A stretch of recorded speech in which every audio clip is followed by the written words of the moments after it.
Assalamu alaikum wa rahmatullahi wa barakatuhu. Alhamdulillah, alhamdulillahi rabbil alameen, wa salatu wa salam ala ashrafil anbiya wa sayyid al mursaleen. Assalamu alaikum wa rahmatullahi wa barakatuhu to the MCMC community. Welcome everyone. Today we are actually going to be tackling an extremely important topic for all of us, the topic of atheism. Just a very brief setting the context before I turn it over to our lead for today. The atheist framework, the atheist thinking permeates so much of modern life. In colleges and universities, in the news, on the news channels, in entertainment, in books and magazines, on social media, the atheist thinking dominates. The atheists' suppositions, their conclusions, belief in God, in revelation, in prophets is ridiculed as something lacking intellectual and rational basis, as the opiate of the masses. Paradoxically, a universe without a creator coming into existing by itself, with matter and energies and forces that are fine-tuned to the most precise degree, and not just with matter and energy, but also consciousness. That is considered rational.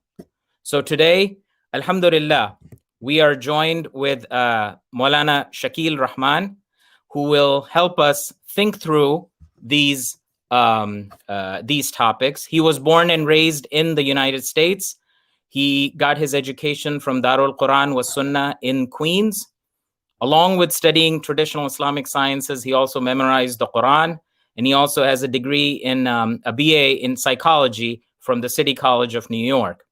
He has spent over a decade conducting talks and programs for the youth, and currently he is the Imam of the Islamic Center of Burlington in Massachusetts.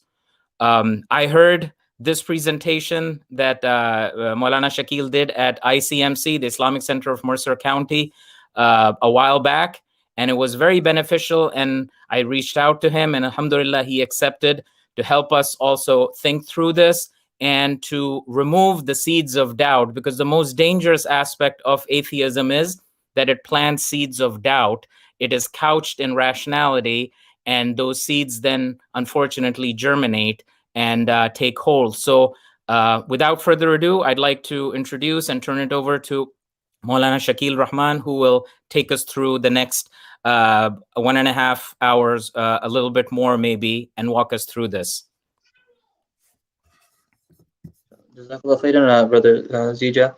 May Allah subhanahu wa ta'ala accept from yourself and accept from your community, and for all the brothers and sisters who contributed to making this program reality. May Allah subhanahu wa ta'ala accept it and allow us, inshallah ta'ala, to, by this program, allow us to remove the doubts in our hearts, the doubts in hearts of others, and grant us a beautiful walk to Allah subhanahu wa ta'ala in this life, and grant us Jannatul Firdaus in the hereafter. Ameen ya Rabbal Alameen.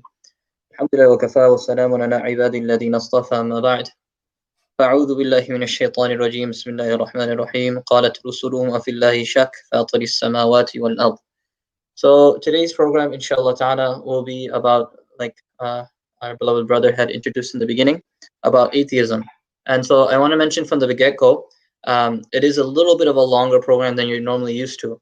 And so please get yourself seated. I heard that snow is coming down in your areas, so might as well get the hot coffee and the cocoa out, mashallah.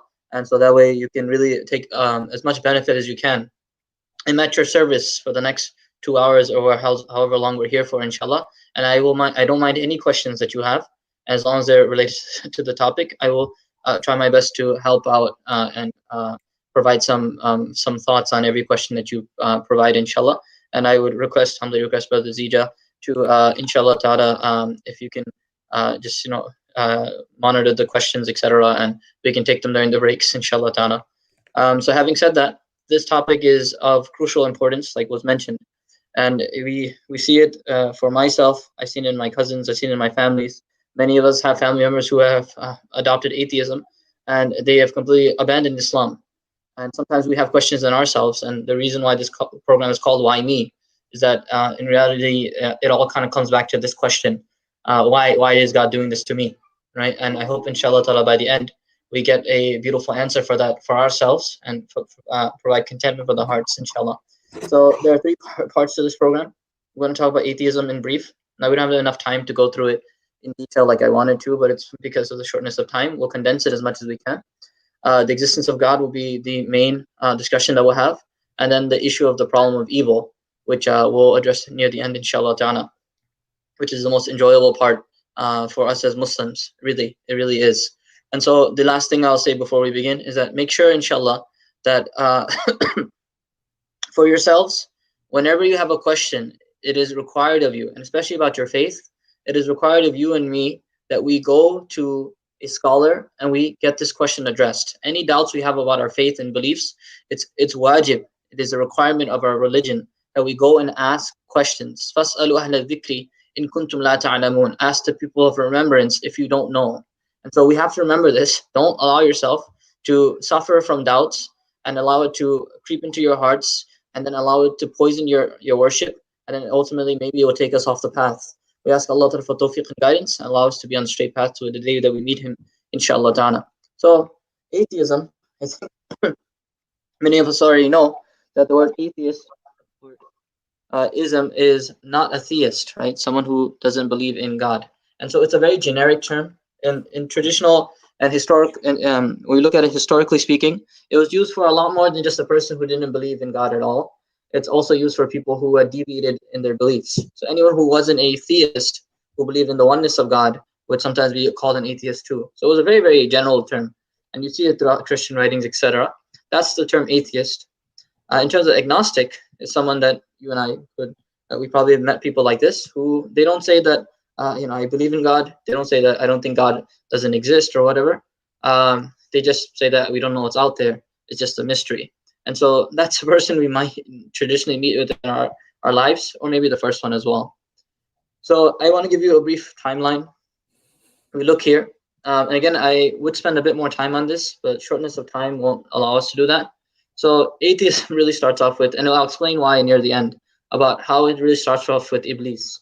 He's the source of these doubts and source of these ideas and thoughts. He's the first one to go and say to Allah, "Oh Allah, because you misguided me, because you did this evil," right? So he's the first one to attribute this type of the problem of evil that we say, you made this happen to me. This all started with him. So he's the source of these doubts. And so it goes further into history, into the Greeks. Atheism really starts to rise with these Greek philosophers. You get people like Epicurus and Democritus and these various other philosophers of the time who really bring out these same atheistic ideas. And so these thoughts of the Greek philosophers it has its small little clique. People start to vibe with it, and they have these small little schools that they have, but it doesn't get any bigger than that. So then, it kind of just dies out for a long time. And you'll notice between the Greeks and Christian Europe, which is the 1600s, there's a huge gap of time.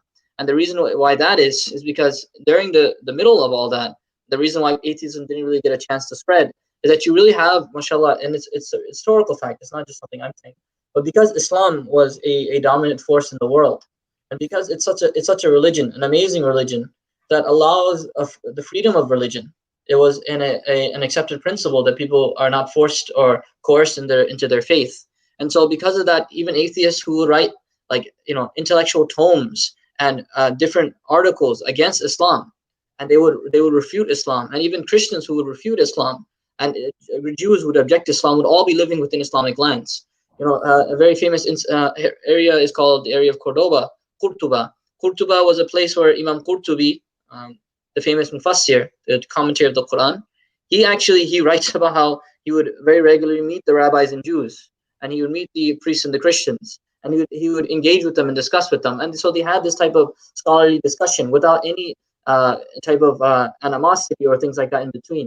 So Islam really allowed people to express who they were, and because of that, this atheism didn't really find ground to grow.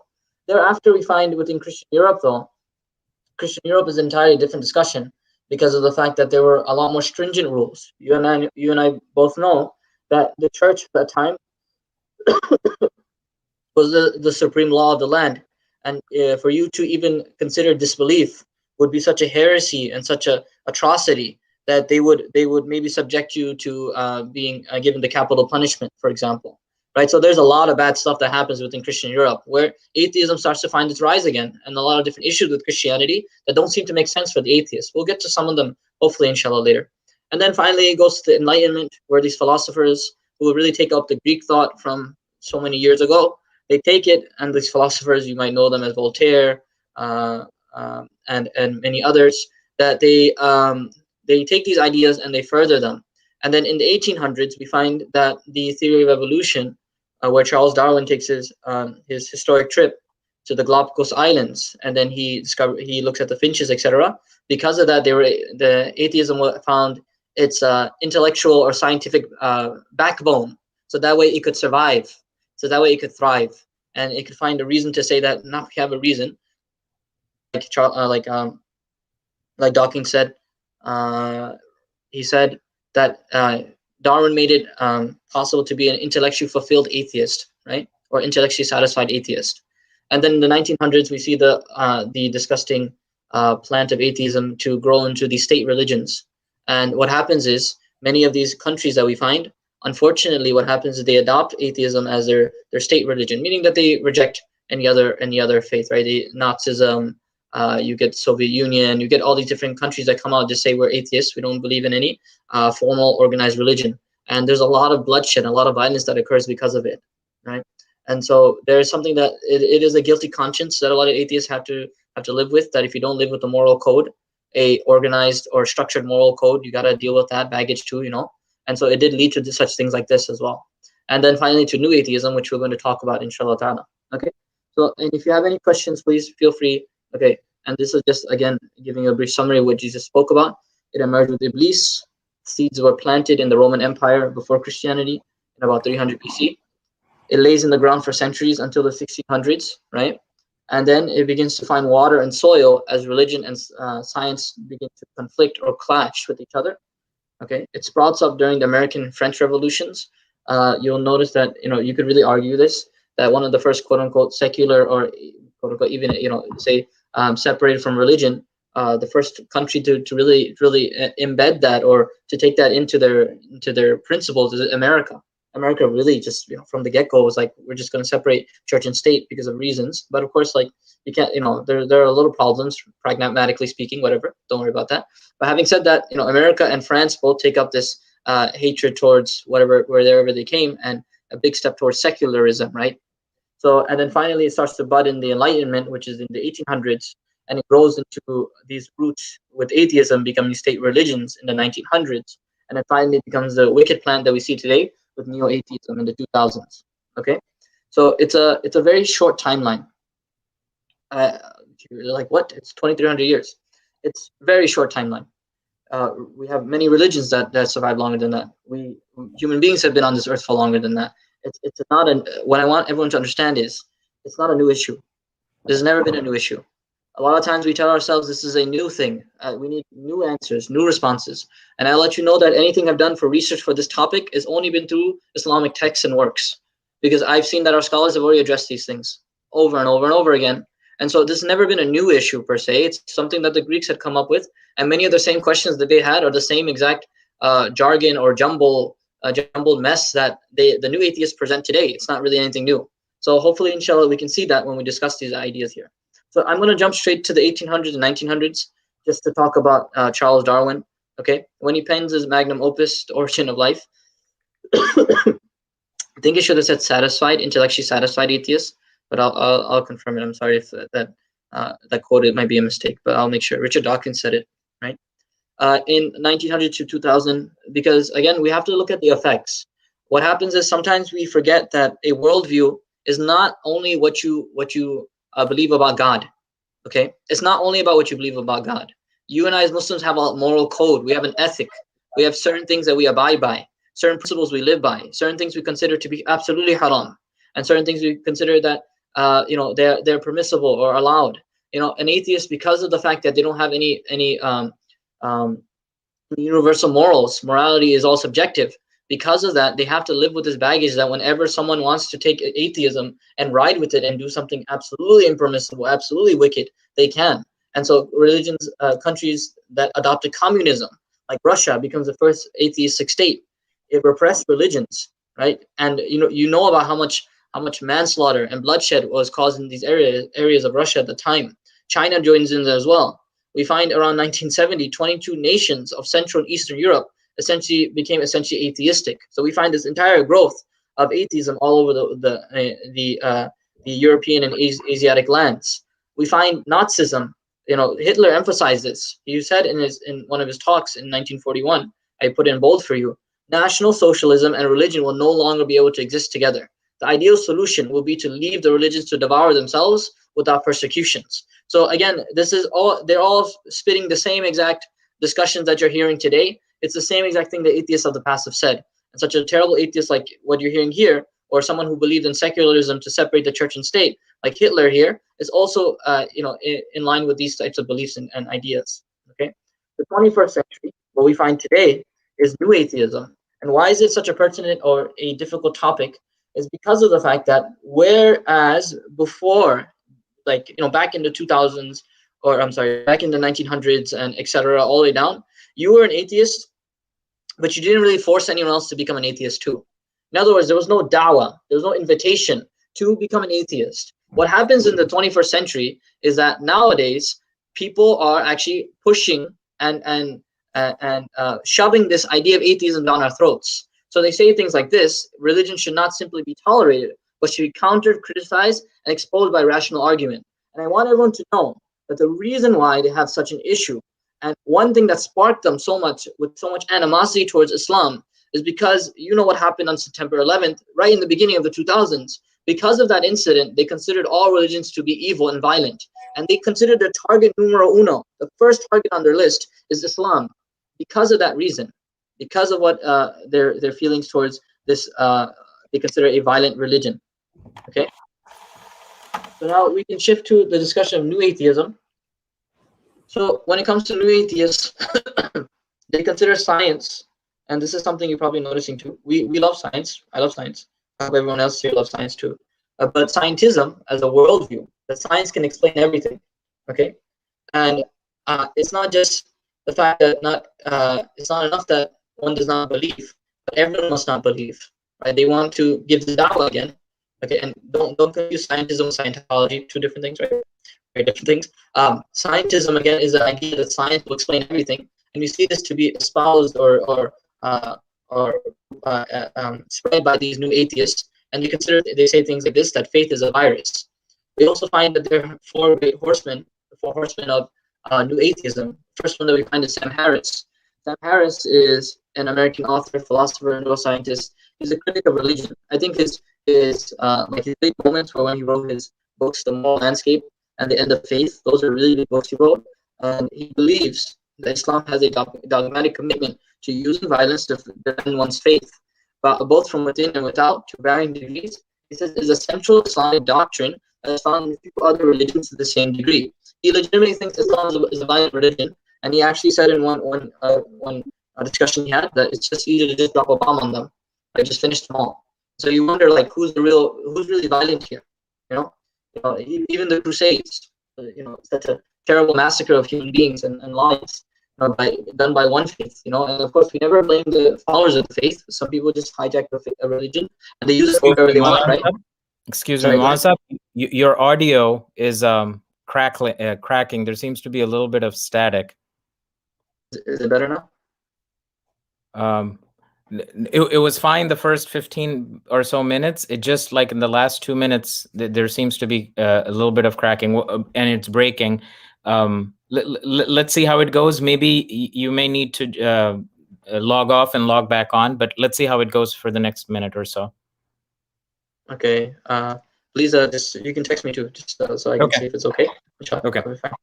And then if I need to, I'll just log out. Okay, no problem. So Sam Harris. So again, he considers, again, you wonder who's the real the violent people here, because of the fact that they're just their solutions to these problems are unbelievably violent, right? They lead to so many massacres and so much bloodshed. Okay, Sam Harris is number one. We find Christopher Hitchens, who passed away in 2011. He's the English author and journalist. He's a self-acclaimed anti-theist. He says an anti-theist, a term I'm trying to get into circulation. I don't think he really got it into circulation, but it's someone who is relieved that there's no evidence for such an assertion in God, right? He says organized religion is the main source of hatred in the world. Okay, he calls religions violent, irrational, intolerant, allied to racism, tribalism, and bigotry, invested in ignorance and hostile to free inquiry, contemptuous of women and coercive toward children. It ought to have a great deal on its conscience. Right, that's what he used to say. Okay, Daniel Dennett, we have a third, one of the four horsemen here. Daniel Dennett is an American philosopher. He used to say things like he believes evolution can account for the origin of morality, and he actually has some research into clerics who are secretly atheists. He used to go around interviewing them and say, do you really believe in what you are preaching? I can't believe such people would make things like this into research studies. Allah Ta'ala knows best. And then the final one is Richard Dawkins. Right? He used to be a lot more popular than he is now. I think Joe Rogan is probably more famous than him, right, for sure. So he is an evolutionary biologist, right? And he had a lot of controversial. The most controversial book that he wrote was The God Delusion, and we have many of our scholars who wrote refutations to this book because of the fact that there was a lot of incoherent arguments in there and a lot of issues as well, both on an academic, intellectual, and many other different standards. Having said that, he's not trained, according to as per my knowledge, in philosophy like that, and so that's why he made a lot of simple argument mistakes. And so you have to have some type of training or background in there before you make those types of arguments. So he was confirmed into the Church of England at 13. After learning about Darwinism, he completely lost his faith. Right? And he said, I cannot know for certain, but I think God is very improbable. And I live my life on the assumption that he is not there. Okay. So these are the four. And we want to look at some studies. Atheism is in decline worldwide. This is one study. It said that it's falling from 4.5% to 2% in 2010 and 1.8% by 2020. Okay, we find this in one study. Okay, and it's mainly due to the collapse of the Soviet Union. Okay, and it's also because of other socio-economic factors. You gotta think about our Muslims, mashallah. We have kids by the dozens. For some reason we're not scared of losing wealth and losing risk because we know it's from Allah. Having said that, I don't want to call it a fact, but I've seen it to be kind of out there that people who don't believe in God generally have less children. Right? I think there's a study like that too. If you have any, please send it my way. I remember reading things like that.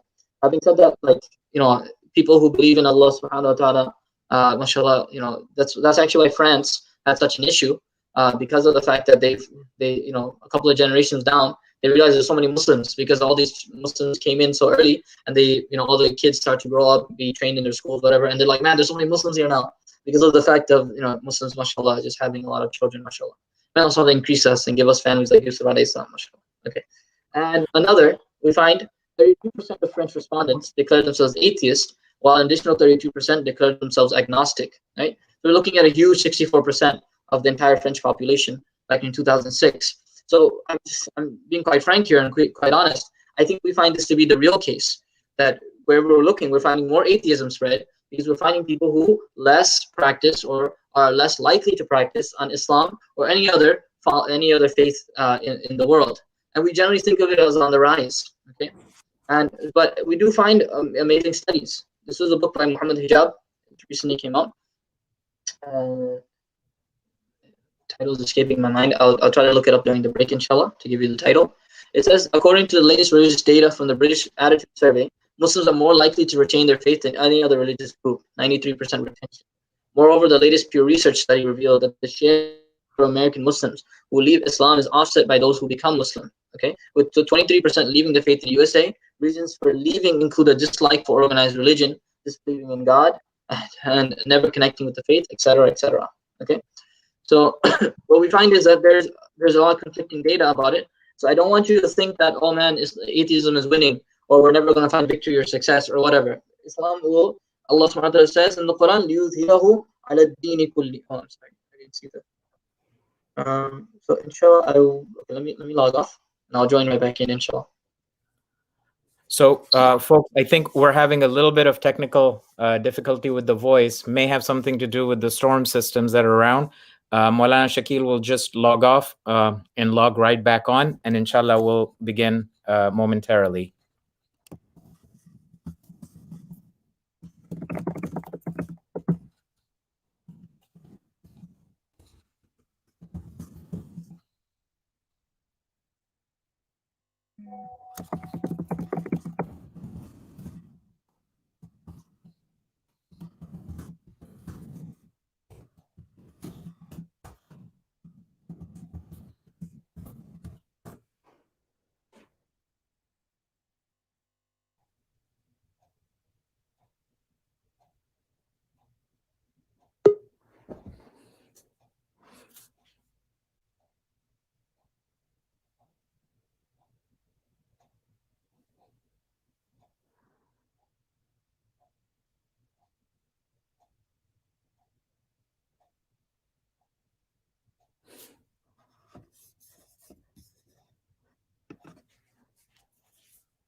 Assalamu alaikum. Are you back?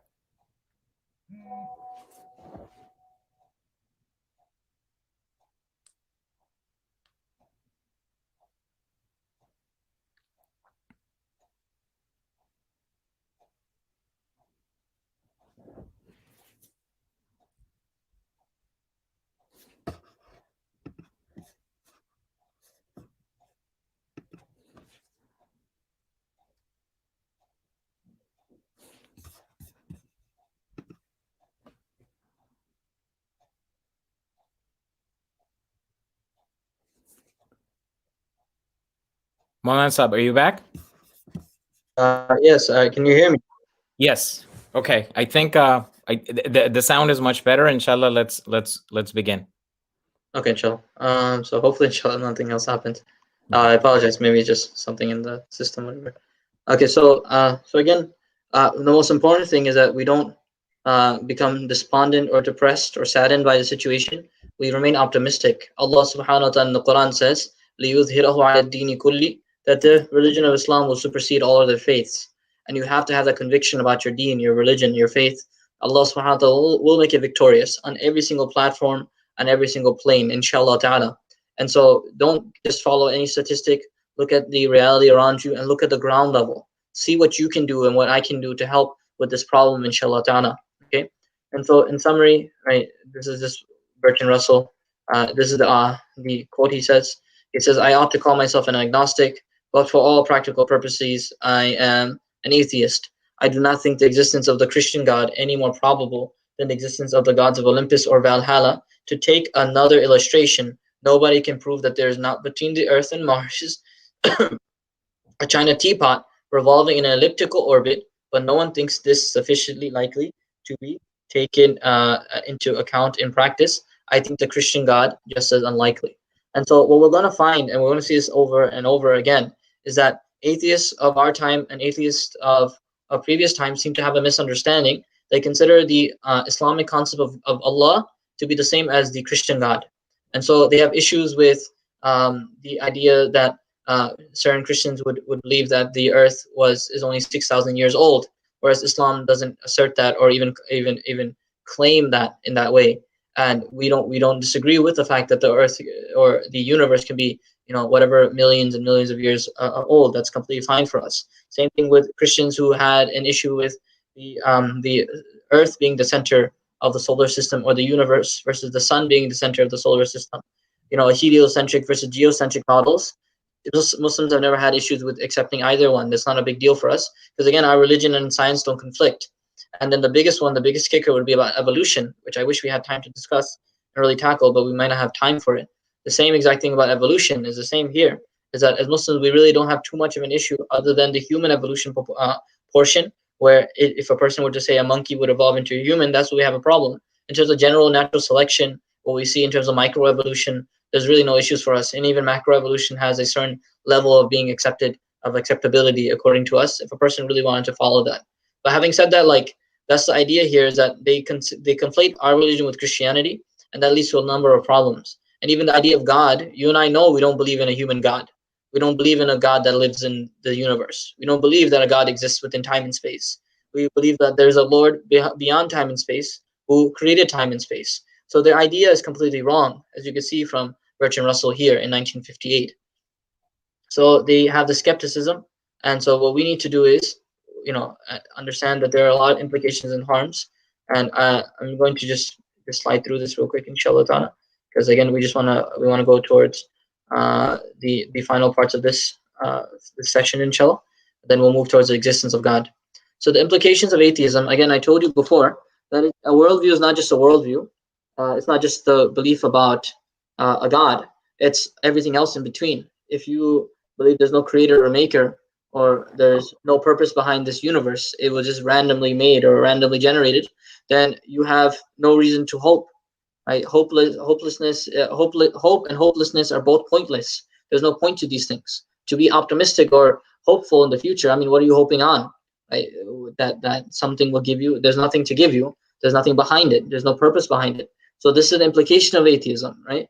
There's no value because human life means nothing. The reason why Sam Harris can just say to drop a bomb on them is because there's no actual no one can really objectively say that there's a reason why a human is greater than anything else in the world, or the reason that why a human being is greater than animals, or even let's just say all of sentient life, or any animals or whatever, how they're greater than any inanimate objects. There's no reason to say a human is greater than, like Hamza Zorsis says, there's no reason to say that a human being is greater than a chocolate bunny.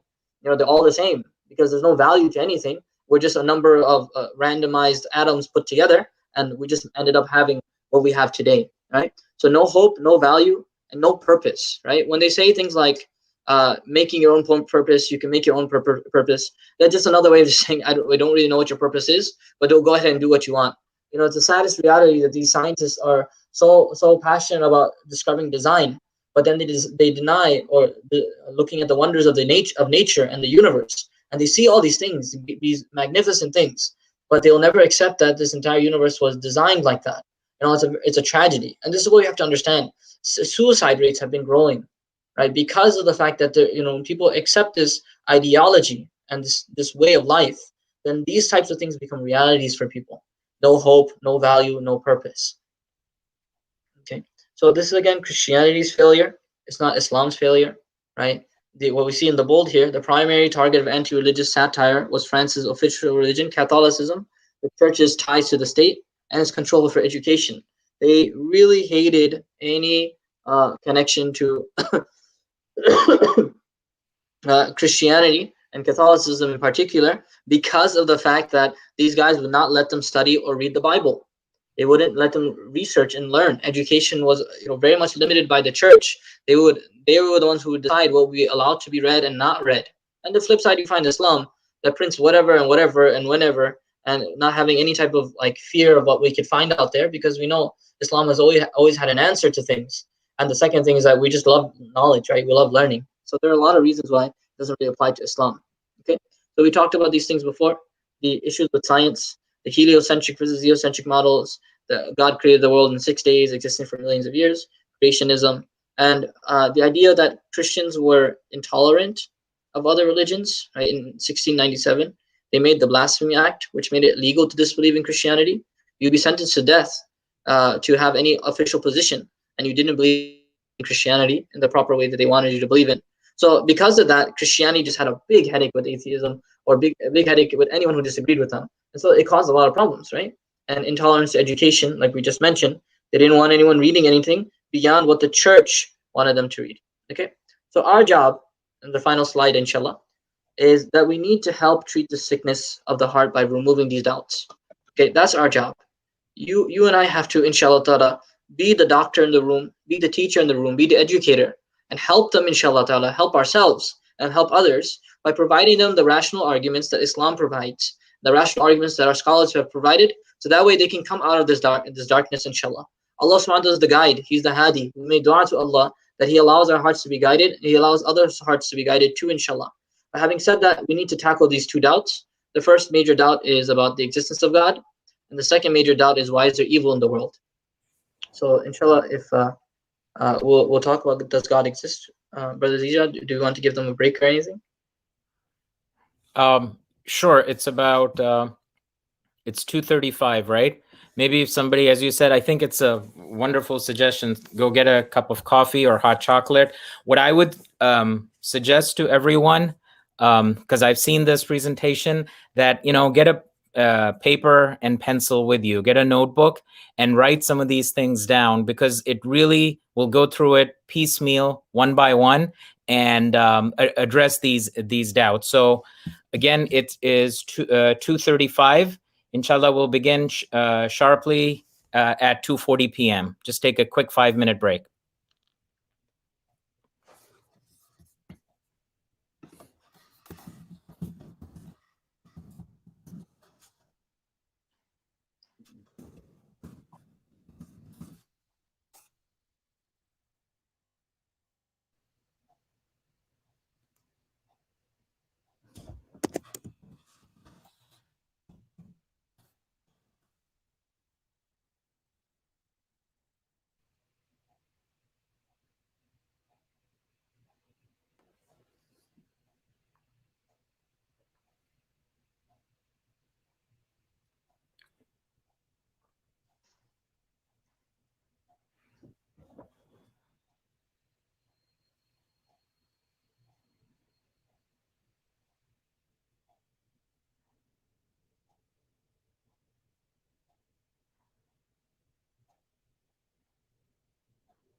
For folks who may have joined subsequently, we're just on a very short break. Maulana Saab went through really setting the context for us, which is, what is atheism? Where does it come from? Why and how did it seem to flourish in certain areas, in certain time periods? And what is our responsibility, more important than anything else in this regard, which he emphasized was to seek out answers by our scholars, our imams, our professors, our shuyukhs, and then equip ourselves with the understanding. So inshallah, we will begin in exactly 3 minutes, around 2:40 p.m.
So inshallah, let's go ahead and begin. I know I've seen this next session is inshallah going to be much more powerful as Maulana Saab guides us through some very important. How should we be thinking about this? So Maulana Shakil, the floor is yours. Bismillah ar-Rahman ar-Rahim. Hopefully, inshallah, we don't have any problems with the audio, inshallah. I'm making dua that Allah that allows our electronics to support us in this, inshallah. And just as a reminder about, for any parents that might be listening, and maybe you're dealing with your own children with these issues, it's important to always be open. Okay. Again, we talked about how Christianity, because they blocked education and blocked the power for people to ask questions, because of that reason, people ended up hating that religion, and that hatred has now proliferated or spread into our time. And so you want to be very careful about not allowing your children to ask questions. It's always important to keep a discussion with them and speak to them and be open and honest with them, because the better parent is the listening parent, the parent that can talk and speak to their children. So always try your best, myself inshallah ta'ala, that we try our best to be people who are listening to our children. And if we know the answer, we try our best. And if we don't, we bring them to a scholar or an alim that maybe can address their questions, inshallah ta'ala. Okay, so now our discussion here, does God exist? So we have two big types of arguments.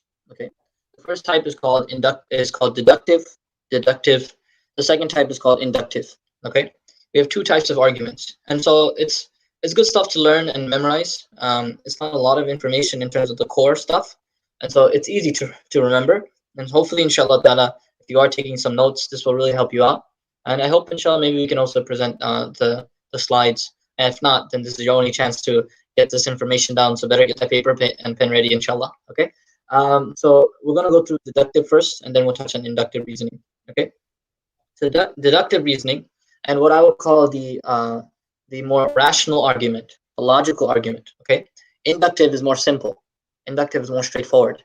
Deductive is the more rational and logical thing. When you're thinking about philosophy and things, this is probably the argument you'd give, and it's a good argument. It's a very good argument. It takes basically general things and comes to a specific conclusion. We're going to take general ideas and come to specific conclusions at the end. So, for example, right? Let me give you an example before I give you the example on the screen. So let's say all animals have hearts. All animals have hearts. That's premise, first idea. All animals have hearts. A camel is an animal. That's point number two. A camel is an animal. So therefore, if I take A and B together, all animals have hearts. A camel is an animal. Therefore, a camel has a heart, right? So what I did was I took general principle A, that animals have hearts. Second principle two, that a camel is also an animal too. And so now I put A and B together. I come up with a specific conclusion. Camels also have hearts too. Okay. So now the same thing is found in the Quran. Allah subhanahu wa ta'ala says about how all messengers are mortal, right? Muhammad is a messenger, right? So therefore Muhammad is mortal, right? So you take A and B, you put it together, you make a beautiful conclusion. And the beauty of this type of argument is that it's 100% true. As long as the premises are true, as long as you can prove that A and B are correct, then C will always be correct. So if we can just make sure, and what we're going to do is we're going to apply this to an argument for the existence of God. Okay, so this is called the Kalam cosmological argument, very famously proliferated by William Lane Craig. Wrote a book about it. He credited Ghazali, rahimahullah ta'ala, but in reality, Ghazali is just one of many scholars who had worked on this argument, and he had really provided strong evidences for it. But it's a Muslim argument. That's why it's called Kalam. Kalam meaning the dialectic, or the arguments for theology, right? Arguments of belief. So it's the argument that, number one, everything that began to exist has a cause. We're going to do the same thing we did with the discussion about the camel. Everything that began to exist has a cause. That's point A. Point B, the universe began to exist. So if I say that everything that began to exist has a cause, the universe began to exist, therefore, the universe has a cause. Everything that began to exist has a cause. The universe began to exist. The universe must have a cause. Okay? So now, this is 100% true since it is deductive. The only way someone can argue against it is that they have to look at A and look at B, and they have to find certain reasons that they don't want to accept either premise, right? So they must argue that one of them, that number one, on point one, that not everything that began to exist must have a cause, okay? Or they have to argue on point two that the universe is eternal. In other words, it didn't come into existence, meaning the opposite of beginning is never beginning, right? Or being eternal, right? So again, on point one, they have to say, no, I accept that things can exist without having a cause. It might sound more famously like things can come out of nothing, right? And point two is the idea that the universe will be eternal, okay? So we're going to address each of these objections. So they say that nothing produced the universe, okay? Or the universe came into existence out of nothing, okay? I ask everyone here, what is nothing? What is nothing, right? What qualities does nothing have? Right? Does it have any qualities to create? Does it have any qualities to exist? It is non-existent. It doesn't make, when nothing is nothing. Okay, so whenever they say it can come out of nothing, that doesn't mean anything. That's a logical statement. We all agree that nothing means it has no qualities, no attributes, nothing. Okay, one guy very comically, he goes and claims the universe created itself. It would never existed, then it began to exist. So the one philosopher responded to him. So he said to him, "So you're saying that the universe it had to exist when it could not exist, and so when it did not exist, it had the quality to exist." And so the guy started laughing. He's like, "Yeah, it sounds kind of strange. I know, because it is strange. It is obviously it doesn't make any sense." Okay, and so but the thing is about nothing, and so the stupidity, the foolishness of this is that they'll never believe anything else in the universe is like that. You probably heard of a very famous theory in your biology books, your textbooks, about spontaneous generation. The idea that things can, that living organisms can come out of non-living organisms or dead organisms, right? So they had an idea, a theory that that from a piece of meat, a rat would emerge, or flies would emerge. But then they realized when they actually did experiments that no, the meat didn't evolve or transform into a rat. It was just that the meat actually brought a rat over, or flies came out uh, because they wanted to eat from the meat, right? So the idea that they wouldn't even accept the fact that things in the universe, things within this universe, can come out of nothing. And one time, my brother Bilal, you might know him, mashallah, very famous brother. He one time had a discussion with one atheist, and he goes and says, they were discussing, they were walking through a hallway, and then brother Bilal asked him and said that, what if I told you that the lights in the ceiling, uh, they they were first on the ground, and said that by themselves they flew up into the ceiling. They attached themselves to electrical cords. They put themselves with the outlet, or they put themselves with the switch. The switch flipped on. The lights put themselves into the proper place, and then they turned on. What would you say? Then the guy said that that's obviously absurd. There had to be someone who put it up there. And so then brother Bilal tells him, he says, you don't even accept that lights can be put in the ceiling, yet you believe the entire universe came out of nothing. Right? So this idea is so absurd. And this is very famously documented within our books about Imam Abu Hanifa radiallahu anhu, the famous discussion he had with an atheist. So the atheist, he was going to debate him. What happened was, Imam Abu Hanifa came very late to the debate. This atheist was so angry and upset. He says, you Muslims talk about akhlaq and adab and etiquettes, and look at you coming so late for the debate. How shameful is this? Imam Hanifa said, I'm sorry, I was late because I was waiting for a boat. I was on the other side of a river. On the other side of the river, what happened was, I was waiting for the boat, and I was waiting for the boat, and it wasn't coming. Then what happened was oh, sorry, the voice is back. Is it better now? Just making sure. Yeah, it's going better and worse. I mean, we can hear you, but it was much better when you logged out and logged back on.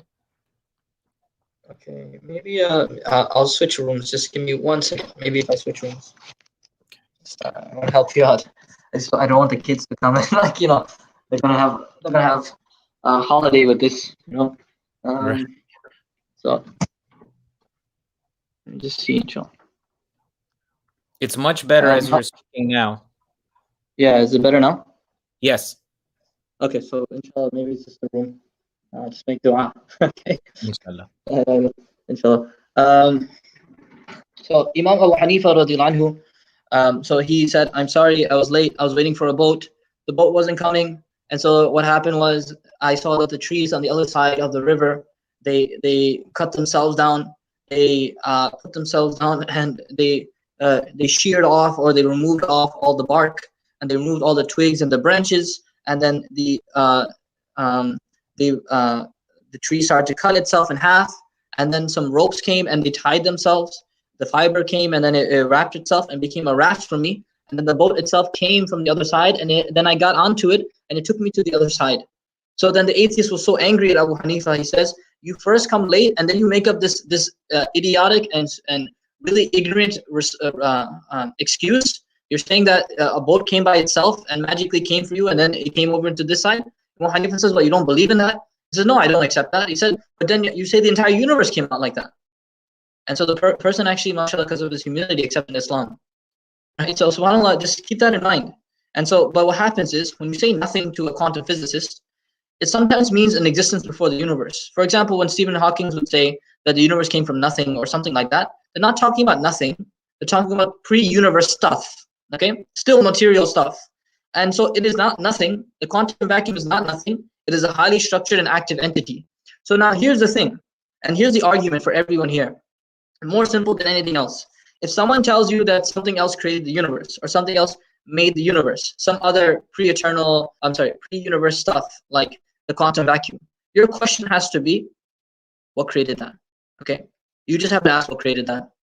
Just keep asking it. If they decide to say something before that, just ask what created that? What created that? What created that? Right? It's going to lead to a big problem. So now let's just address objection number two.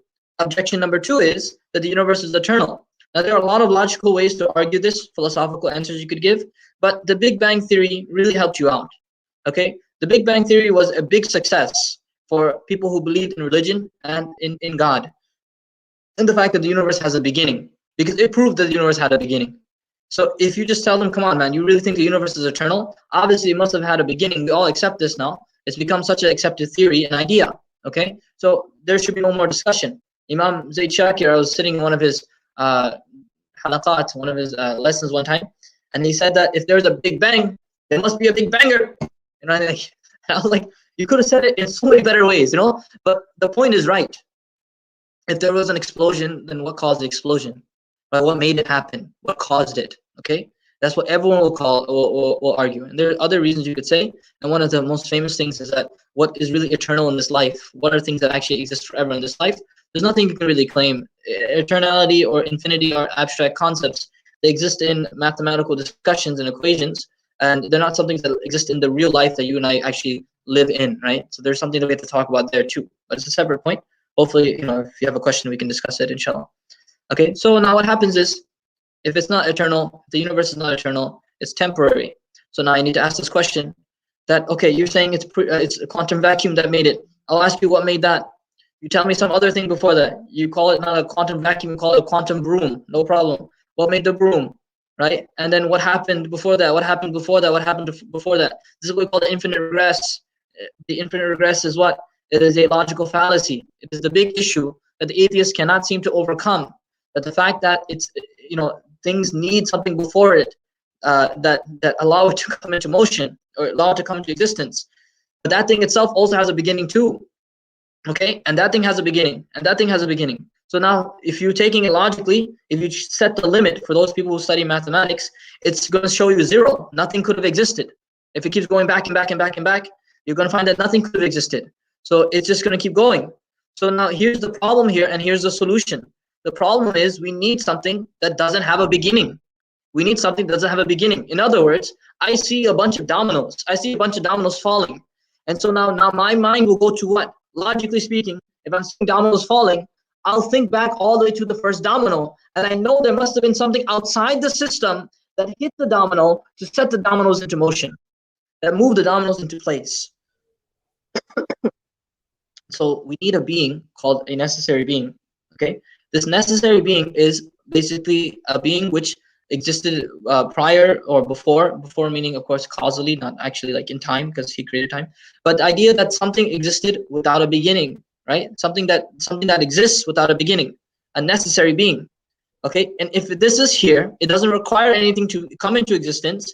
It itself can make everything else come into existence. Okay, this is the most, and I'm making this clear, this is the most logical way of explaining the universe's existence. Till today, until in the future, and in any other discussion we're going to have, you're not going to find any atheists to come up with a solution. They're trying their best with aliens. They're trying their best with the multiverse. We're going to get there in a second. But, you know, they're trying their best.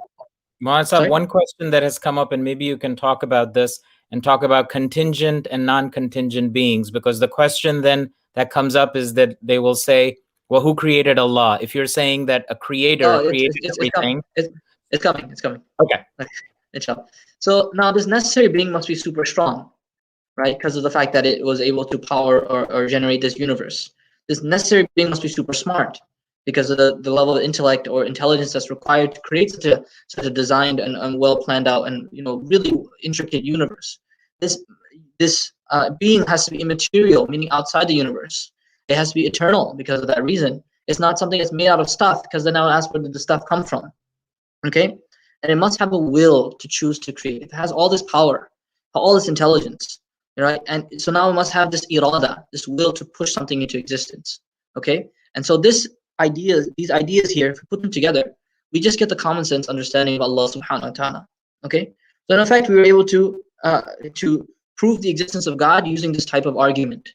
Okay, so now these objections that people would say, and obviously people were thinking of them while we were discussing it. So, all right, Mullah, that was great. What about these other things though? So one of the first objections that we'll address is Stephen Hawking's objection, which he said that no, this is another mystery for another mystery, right? So it's that you're substituting one mystery for another. He says that I have a better solution, because who created God? He asked the question, who created God? He says, rather than that, let's just say the laws of nature created the universe. Okay. The funny thing is, he says the laws of nature created nature. You cannot have the laws of nature without the universe. You cannot have the laws of nature without nature. And then the next question I'll ask him and say that, you know, if you have, you know, it's a very obvious thing. I don't think it takes a lot of discussion. But the idea that we can have laws of America without America is nonsensical. And the idea that now nature exists, how did it come to existence? What created that? The mystery still stands, no matter what he tries to say. Okay, that was the first objection. The other objection is the multiverse theory. The multiverse, and the reason why I want to tackle it, is the last refuge of the atheists. I recently had one of these programs about a week ago, and someone asked a very nice question about it, and I managed to write a 3-page paper on it. And I hope, inshallah, that brother, if he's here, alhamdulillah, barakallahu feekum, maybe, inshallah, this will help you. I think you missed the first program. You might have missed the first program about this topic here. That's why he had that argument or issue, because we can address it. Okay, what is this idea of the multiverse? Okay, Sheikh Abdul Hakim Murad said it is the last refuge of the atheist. If you're able to tackle the multiverse as Muslims, if you're able to tackle the multiverse and show how it doesn't make any sense, it's completely illogical, then what you'll be able to do is take away the last stand for these atheists to, the last leg for these atheists to stand on. Okay, there's a universe making eternal universe that spews out universes randomly with different laws, right? So they say that there's this entire set of universes that are all being spewed out by this huge generating, let's call it universe factory. It's spewing out all these, like the Chinese universe factory, just choosing out all these universes, and all of them come out with absolutely crazy laws, and all of them are wrong. They have to make it clear that all of them are wrong. And by chance, the only one that came out right, completely fine-tuned, no matter how impossible or improbable it was, this is the only one that came out right. Okay, so they say that instead of believing God, we want to believe in this random universe, that the random multiverse that spews out these universes. Okay, so this breaks down on many levels, though. Okay, if you think about it and you rationally target it and you rationally discuss it, it breaks down on many levels. Okay, first thing is that it doesn't have any will. Yet we have, if you ask them, does it have a will to create? Say, no, it doesn't have a will to create. Why did I stress that point about having a will to create before? It's because this is precisely what the atheists do not want. They do not want a God that has a will, that has purpose, that has an idea behind what he's doing, or has a wisdom in what he's doing. Because that would mean maybe it wants it, it maybe wants to communicate with us, or maybe it wants to discuss with us, or maybe it wants to tell us things. So they don't want that.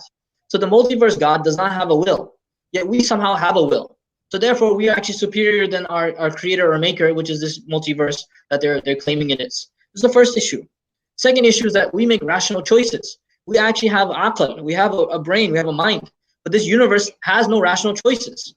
So we have to ask the question, it's an honest question, how can we be greater than the thing that actually brought us into existence? And so that's the second issue we have here. A third problem is, and this is the problem you ask them, say, is the multiverse material? They'll say, yes, the multiverse is material, which begs the question of where this material originated from. You can just ask, what created that? What made that? Because they're not going to accept anything that's immaterial, because that means things are beyond science, right? So there's a big issue for them there. And the fourth one, which is the most surprising and ajib thing, the most amazing and wondrous thing, is that this is a belief. They believe this to be the case, but have no evidence or delil for it. They don't want to believe in a rational, logical creator, a creator with reason and a creator with a will. They don't want to believe in that. Rather, they want to believe in something that is irrational, illogical, has no mind, and just spewing out universes one after the other, and finally they got it right. That's what they want to believe in. So that's their belief. And you want to believe in unicorns and fairy tales and Frankenstein and hocus pocus, whatever, that's your option. I want to believe in something that's more rational and logical. I think it makes a lot more sense to say that the position that Allah is all living and gives life, has irada and gives other beings irada, meaning will, he gives them will, and he has wisdom and gives wisdom, is more logically tenable. So the point I'm trying to stress here for all Muslims that are listening, you are the most logical person in the room when the atheist decides to say, I'd rather believe in a multiverse that has no rationality and is a completely random existing, it has no purpose of its own existence, let alone having purpose for why it creates. You are more logical than all those people combined. Okay? So now Allah Ta'ala is eternal and everything else. Okay? This is just a side point. Now the final question we'll address here as an objection is who created God? Okay? So again, I don't want to beat a dead horse. Is the idea that I keep telling you that this is from our books. Our scholars have already dealt with all these issues, all these topics, every single one of them. This is from a very early work of Aqidah called Aqidatul Tahawiyah. He's a qadim bil ibtida, da'im bil intiha. He's the eternal without a beginning and enduring without an end. Brother Zisha wanted me to talk about through contingency versus non-contingent. I'm not going to make it as complicated with that type of jargon. I'll make it more simple for you all. Okay. So the idea that Imam Tahawi was saying here is that he's eternal without a beginning. When you ask this question of who created God, there's a big problem here. Okay, this question is an illogical question. Why is that the case? The question says, who created God? Okay, now follow me here. The word created, what kind of word is it in grammar? Is it a noun? Is it a verb? What is it? It is a verb. Okay, verbs have a tense, meaning they exist in a time. So when someone says, who created God? They're asking, in which time was God created? In which time what did he start existing? Okay. In other words, if someone said, when is your birthday? It says, in which time were you born? Right? Same exact thing. So when they ask who created God, they're saying, in which time was God created? Now, I need to ask everyone, does that question make sense as Muslims? It might make sense for a Christian who has to deal with another headache and a half. But you and I as Muslims, we know that God does not exist within time. He created time. Okay. The question itself is illogical. Created is a verb with a tense. To ask what is before and after Allah is completely incorrect. Okay. And a lot of times this is what atheists do. When they get stuck in the logical and rational arguments, they start asking illogical or inconceivable things. For example, you might have heard this question: can God create a rock which he cannot move?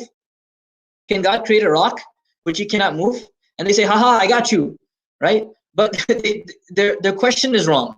The same way this question is wrong here, because it's illogical. The sentence doesn't make sense. You could put it in a sentence, but it doesn't, there's no meaning behind it. It's a paradox. It doesn't make any sense. Similarly, is a rock which God cannot move. God is what in your definition? Who's God in our definition? Who's Allah in our definition? He can do everything. He has power over everything. Everything is under his dominion, his kingdom. So there's no way an existence like that could exist in the first place. And how can a rock which God cannot move exist in the first place at all? This is an inconceivable, illogical question. It is equivalent to saying, can God create a five-sided triangle? Can God create a five-sided triangle? That doesn't make any sense. So this question is an illogical question. It doesn't make any sense, and it's inconceivable that something in existence could ever be, to actually be formally made, that is beyond God's power. Or else your definition of God is incorrect, or your definition of the rock is incorrect. So the same way they just play with words to try to trip you up. And you just have to think about the question, and you get back to your ground. As long as you're thinking about the questions, you can come up with cogent answers, and may Allah give us all hidayah. Before and after our creations, time is a creation. Time is a creation of Allah. Nothing comes before him. Nothing is prior to him. To ask who created Allah, again, is a logical question. We just said that in order to solve the infinite regress, the fact that everything had to have something before it, something without a beginning had to be there. The thing without a beginning is Allah subhanahu wa ta'ala, and he pushed everything into existence afterwards. Okay? So this is obviously, and all of this is from the Quran. قالت رسولهما في الله شك فاطر السماوات والأرض. Their messenger said, is there doubt about Allah, the maker of the heavens and the earth? He tells us, just look at your Quran and your book that tells you that he's the one who originated and made the heavens and the earth. You'll find your answers in the book of Allah subhanahu wa ta'ala. Okay? So this is what the Quran told us from before. And so that's our discussion about deductive reasoning. And we'll transition to the deductive argument. It's a bit shorter than the previous one, because obviously that one is a bit more, it's a lot more flavorful than this one. Although this one is, to me, it's much more beautiful. I find it to be, because it's the Quranic argument. It's really the Quranic argument. But as Isha, do you think we need a break? If we need a break, we can take a break. I don't mind. No, I think we should keep going. Okay, inshallah. So that was for the deductive reasoning, or the academic or intellectual argument. In terms of the simple argument is the inductive reasoning. Inductive is basically, we're going to use the intelligent design theory. So this is also called the argument from design, the teleological argument. The universe and living things within it are explained by intelligent cause, right? And it's used throughout the Quran.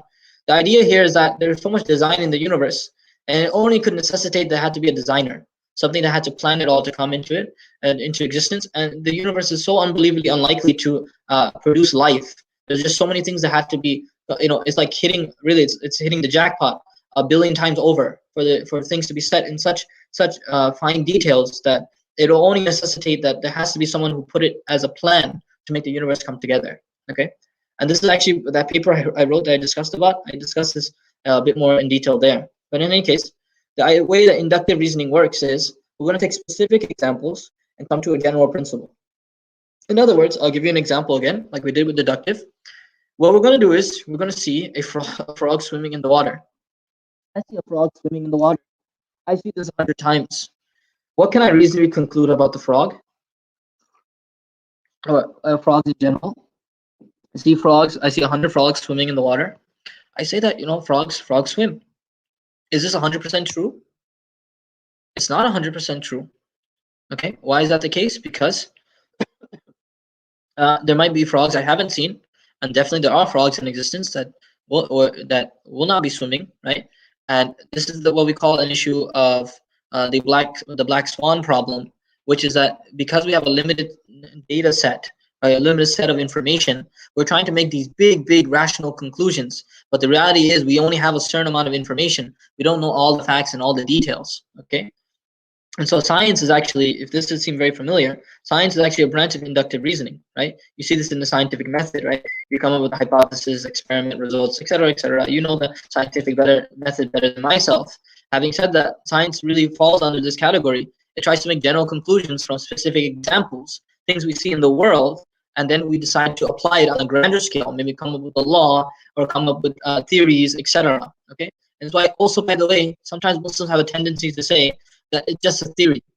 It's just a theory. It's not actually like a fact or whatever. I want you to be very careful about those types of words because they're very offensive to the scientific community. Although you might find it to be a very strong argument, for them they find it to be very offensive because of the fact that although this is a probable conclusion, right? Like this idea that we can look at specific things and come up with a general thing. It's a probable conclusion. It's not 100% certain, right? Even though that it's probable, what happens is that right here, sorry, that there is such thing as scientific facts and scientific data that has been proven so many times. And I'm talking about within the lab, outside the lab, hundreds of thousands of times over, and they've seen it so many times. And so this produces a repeatable, careful observation or measurement, also called empirical evidence. And they become scientific facts that are central to building scientific theories. Okay, these strong hypotheses are developed, and then they lead to a theory. So when you tell a scientist it's just a theory, it's like you're contradicting or criticizing all this evidence. What is wrong with you? You know, so they find it very rude. So be careful. Again, even if you don't agree with this completely, we shouldn't try to offend the brother when talking to them, right? We should try our best to reason with them and be a nice person. So hopefully their hearts become closer to Islam, inshallah, right? So you want to be very careful again. So why am I mentioning all this stuff? Right? You're like, all right. So what happens is sometimes the theory or the hypothesis that we're making is probably the most likely or the most simple explanation for everything else. The hypothesis that I came up with, it makes the most sense. It makes the most sense. And so every other possibility just falls apart. It doesn't make any sense. It's not as logical. It doesn't really fit any academic weight. And so this is called abductive reasoning. Inference to the best explanation. In other words, my explanation I'm giving you is the best explanation you're going to find on the topic. And where do we find this? Okay, it is like in this example here. You see a bird fall to the ground, an apple fall from the tree. Walking down a hill is faster than walking up. What is causing all of these? You see a bird fall to the ground. You see an apple fall, and now you're telling yourself, I'm seeing these realities in front of me, and I'm telling myself that gravity is causing all of these things. Gravity is causing all of these things, right? So Newton said it best. He said, it is incomprehensible that inanimate and insensitive matter can exert a force of attraction on one another without any visible contact, without any medium in between them. By the way, Newton was a believer. He believed in a God. Okay, he's a very strong Christian. Having said that, yeah. So the idea that he understood that there has to be something that's connecting these two things and pulling something down to the ground. So now here's the thing, though. This is the ajib thing about scientists. Can you see gravity? No one can see gravity. Like you're like, wait, hold on, wait, slow down. Like I can't. You can't see, taste, touch, smell, or whatever. Right? There's no empirical data in that sense, right? There's no physical, direct data to it.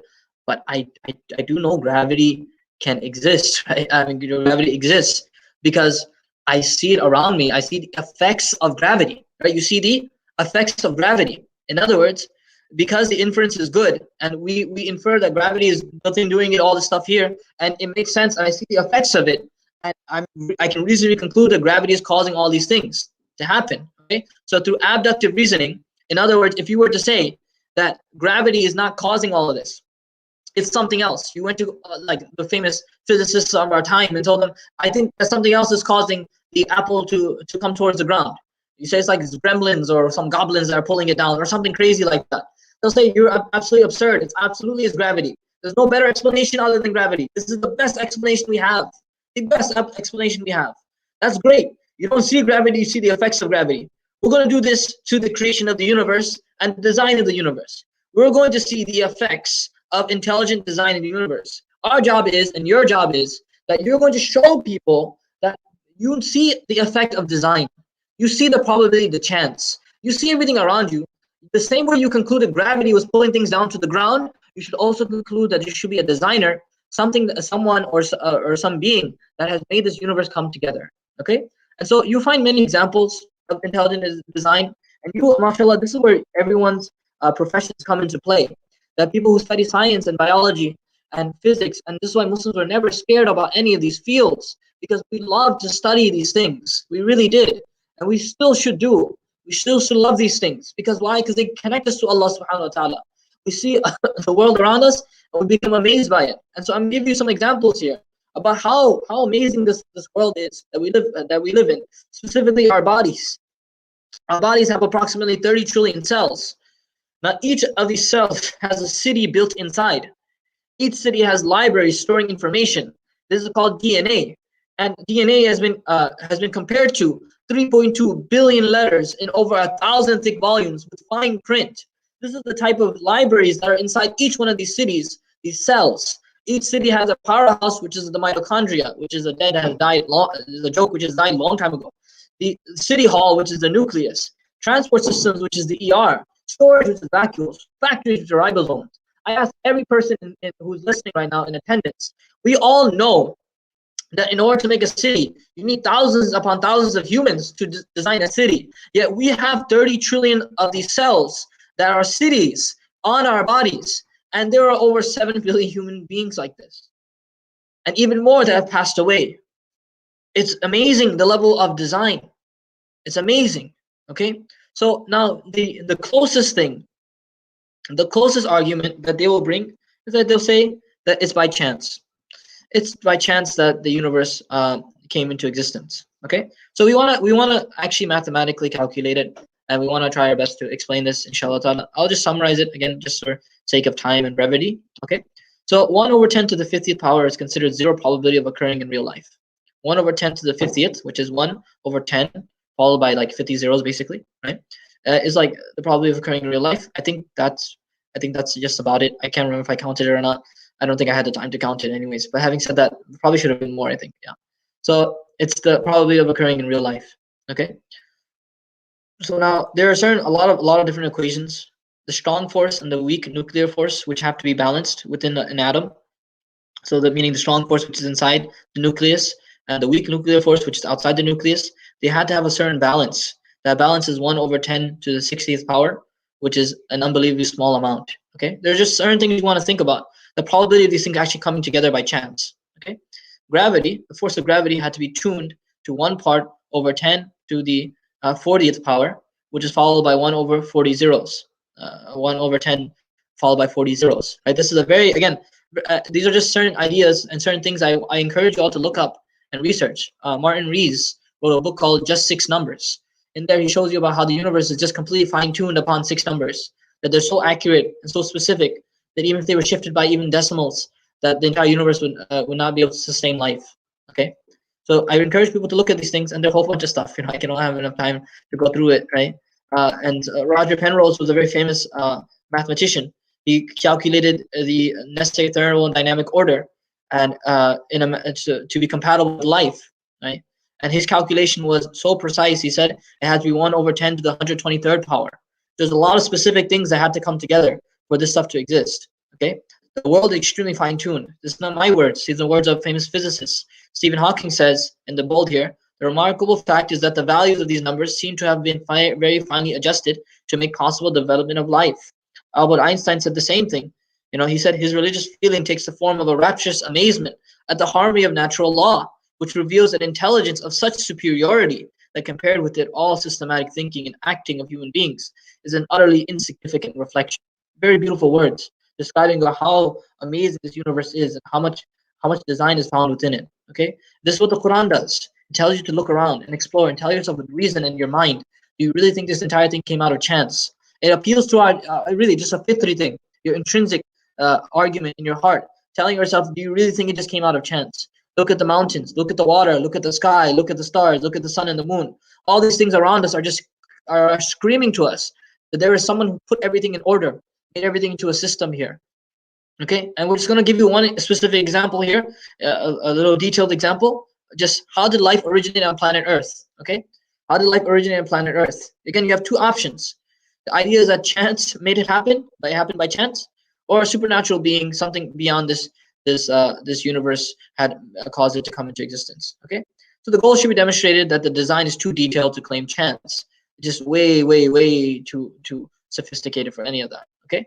So again, we have again 1 over. So I just want to explain how chance works. Okay, I want to be as simple as I can. In any case,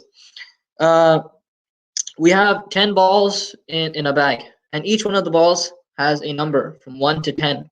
So there's ball number 1, ball number 2, ball number 3, ball number 4. Okay, I have 10 balls in the bag, and I put my hand in the bag.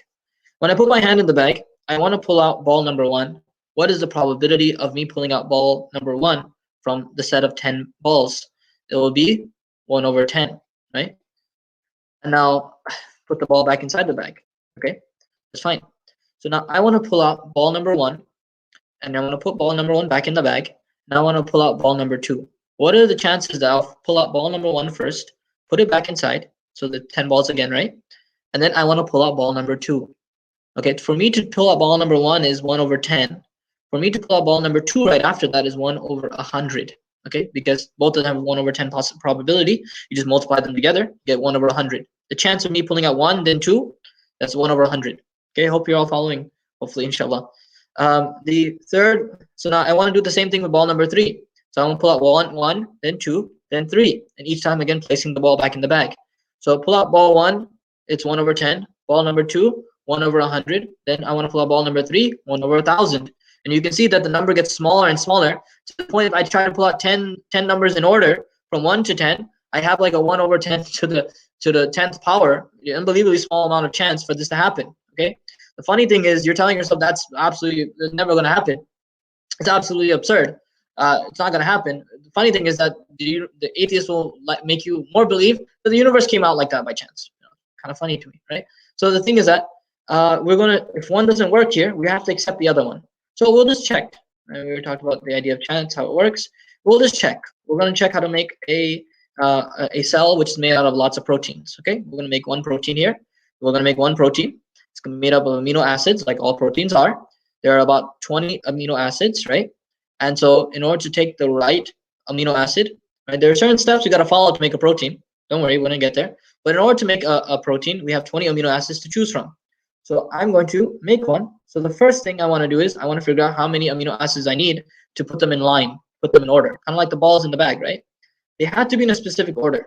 They have to be in a specific order. If they're not in a specific order, they have the risk of becoming unusable or not sustainable for life. Okay, so the right sequence. So I have to pull out the right amino acid. So to choose the right one is 1 over 20. To choose this 500 times is 1 over 20 to the 500th power. Okay, same thing with I pull out balls number 1 to 10. Now I'm going to do 1 to 500 by chance. By chance for this to happen by itself, 1 over 10 to the 650th power. I think we're well beyond the 1 over 10 to the 50th power. I think we're well beyond that. But it gets even worse because of the fact that all amino acids have to be left-handed, right? They have to, and left-handed, right-handed, meaning that the structure is opposite to the right-handed ones. They're just mirrors to one another. So they have to be left-handed. So to choose between a 50-50 chance, I have a half of a chance. The reason why we need left-handed ones is that they're the only ones which are observed to have life. So now the chance of getting a left-handed protein amino acid is one half. I multiply this again by 500 because I have to do this 500 times for every single amino acid is 1 over 2 to the 500th, which summarizes to 1 over 10 to the 150th power. Unbelievably small. And there's one more thing we need to do. We have to make sure the bonds have to be peptide bonds versus ionic bonds. So now the chance of that again is 1/2. You have 50-50 chance, 2 options here. And so we have to do this again 500 times. So we get 1 over 10 to the 150th power.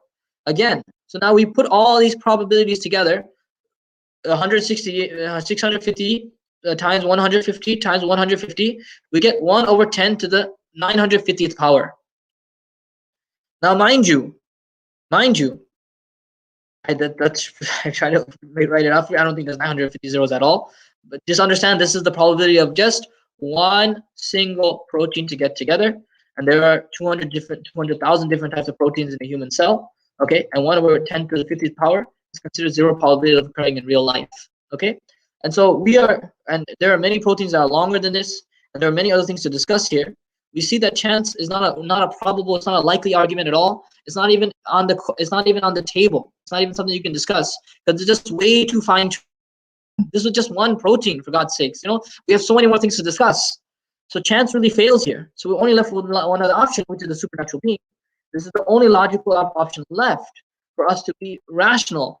If a person wants to believe in chance afterwards, that is their belief and option.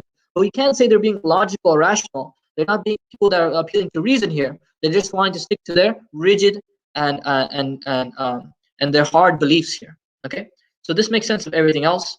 And Stephen Hawking, unfortunately, when he passed away, he was spending his entire life. My final thing, inshallah, then we give you guys a break. Stephen Hawking spent his entire life looking for the theory of everything, which he called the M theory. God to explain all of the phenomena in the universe, right?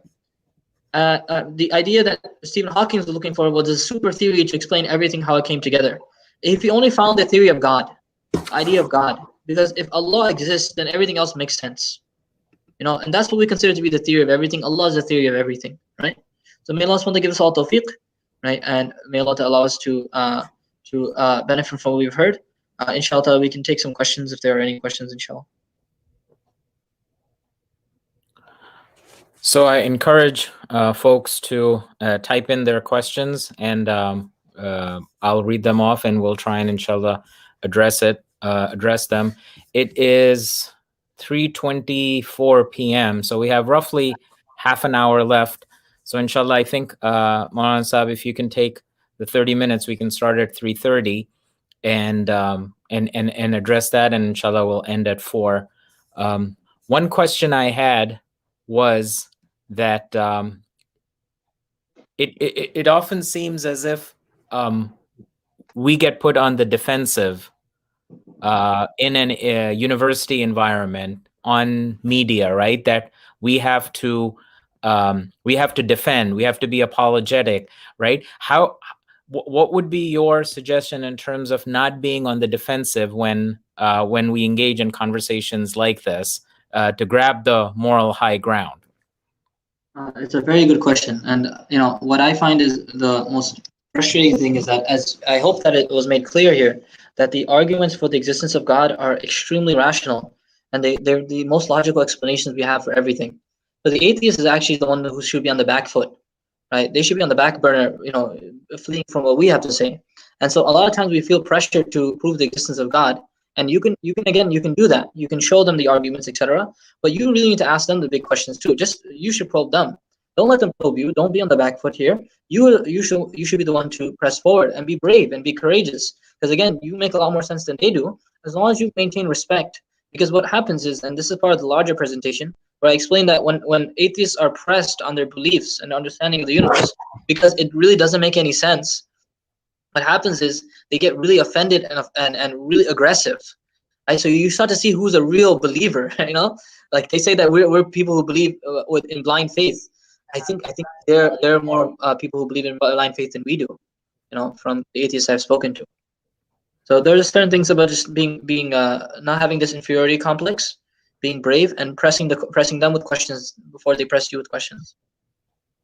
Jazakumullah khair. Another question: what if we wanted to pursue this, specifically the youth, say the high school students, right?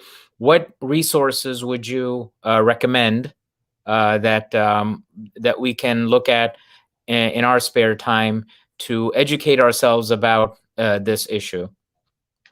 That's a very, very good question, and I hope, inshallah, maybe at the end I can just readdress it, because we really need to create syllabi and really have structured classes for these things. It's very, very sad that our maktab really ends only at 8th grade, and right. We don't have any young adult makatib or any structured classes for them for Islam.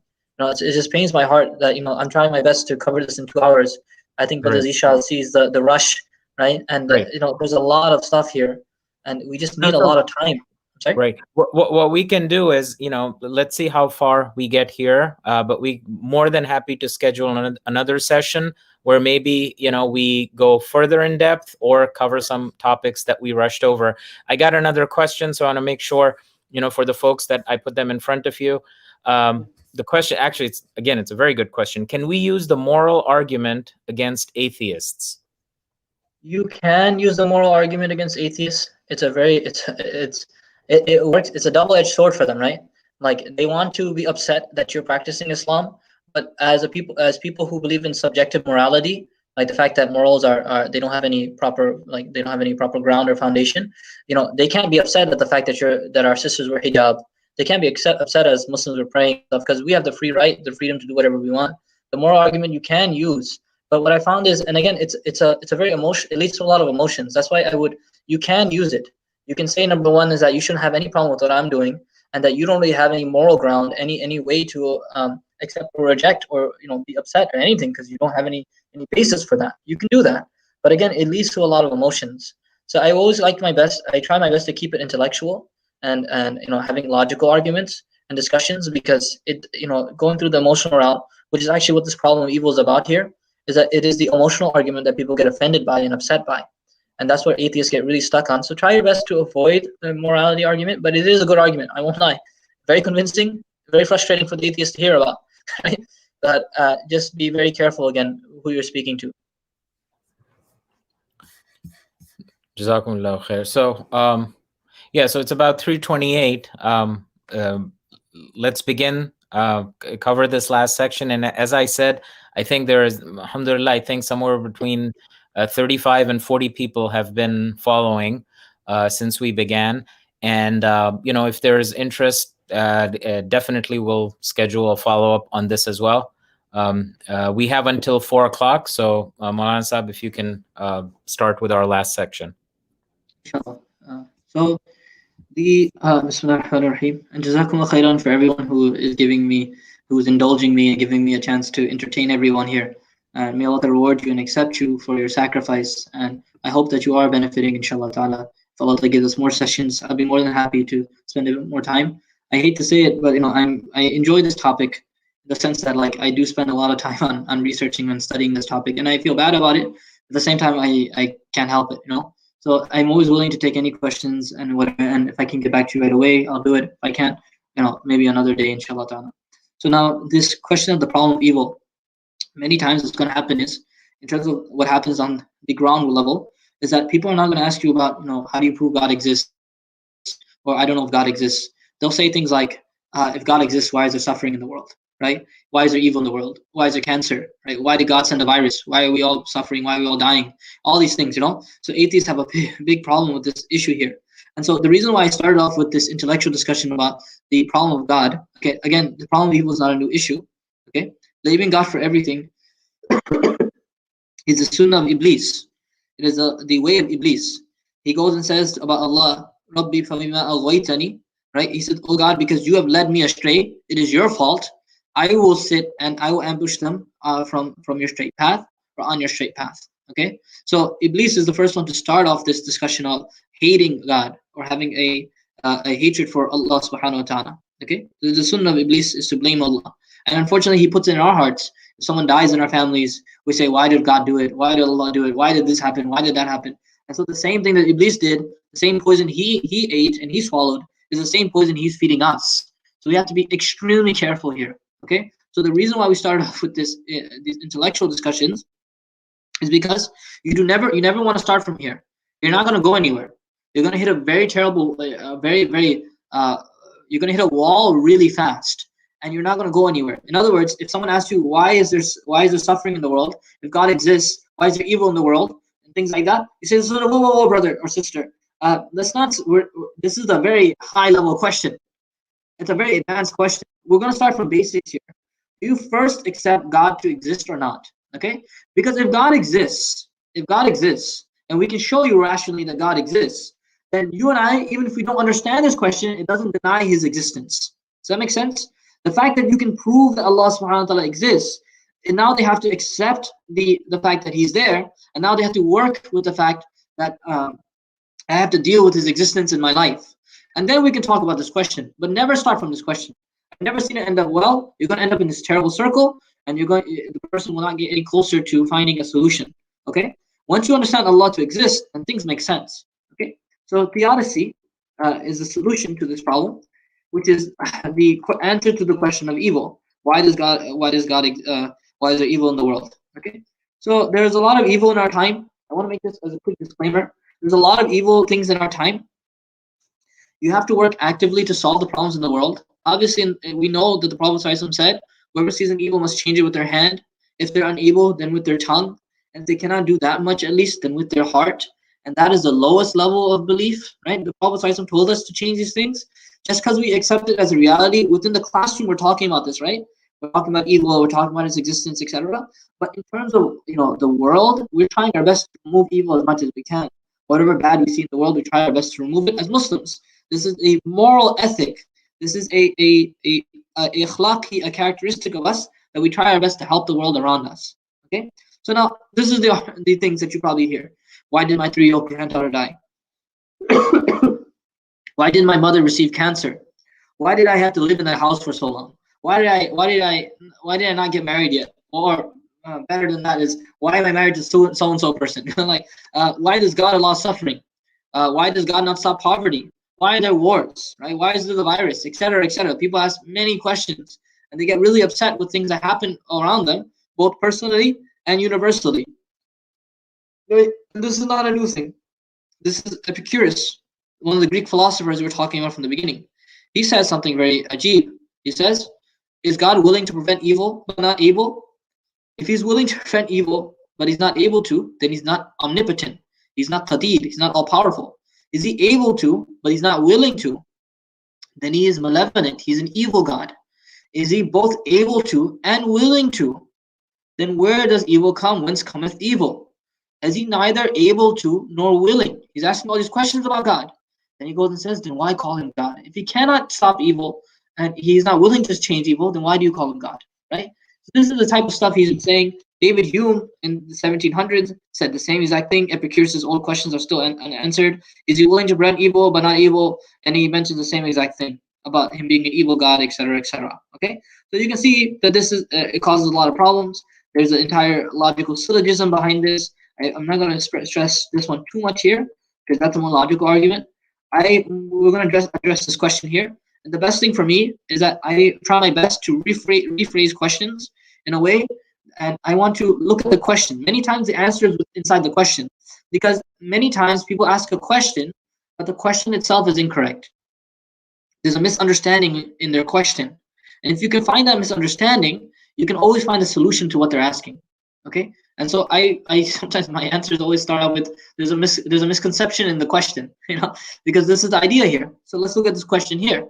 Why is there evil in the world? Why is there evil in the world? So my question would be, why is there the world? Okay. So I'm understanding there's a problem in the person who's asking the question. They said, why is there evil in the world? But they're forgetting the bigger question, right? Evil exists inside the world. Why does the world exist? Okay. Why does the world exist? This is the first question you and I need to address. And as Muslims, I'll ask everyone here, why is there the world? Why does the world exist? Okay, I think what's going to happen, and this is the feeling in the person's mind, is that they get upset that evil exists in the world, and they're thinking it shouldn't exist. This world should not have evil, and so I see this person as confused. I really see them as confused. He doesn't know why the world was made, so I need to educate them. And so as a Muslim, you're feeling that I think I know why the world is here, right? The world wasn't made to be completely good. A completely good world is Jannah. The world wasn't created to be completely evil, quote unquote. That's a world called Jahannam, right? There are different realms for these things. So he thinks the world was supposed to be made with complete goodness or complete happiness or joy and enjoyment or whatever. That's his idea and understanding. And I see this as a big misconception because I know as a Muslim, the reason for the creation of the world was that it was a test. It is a test.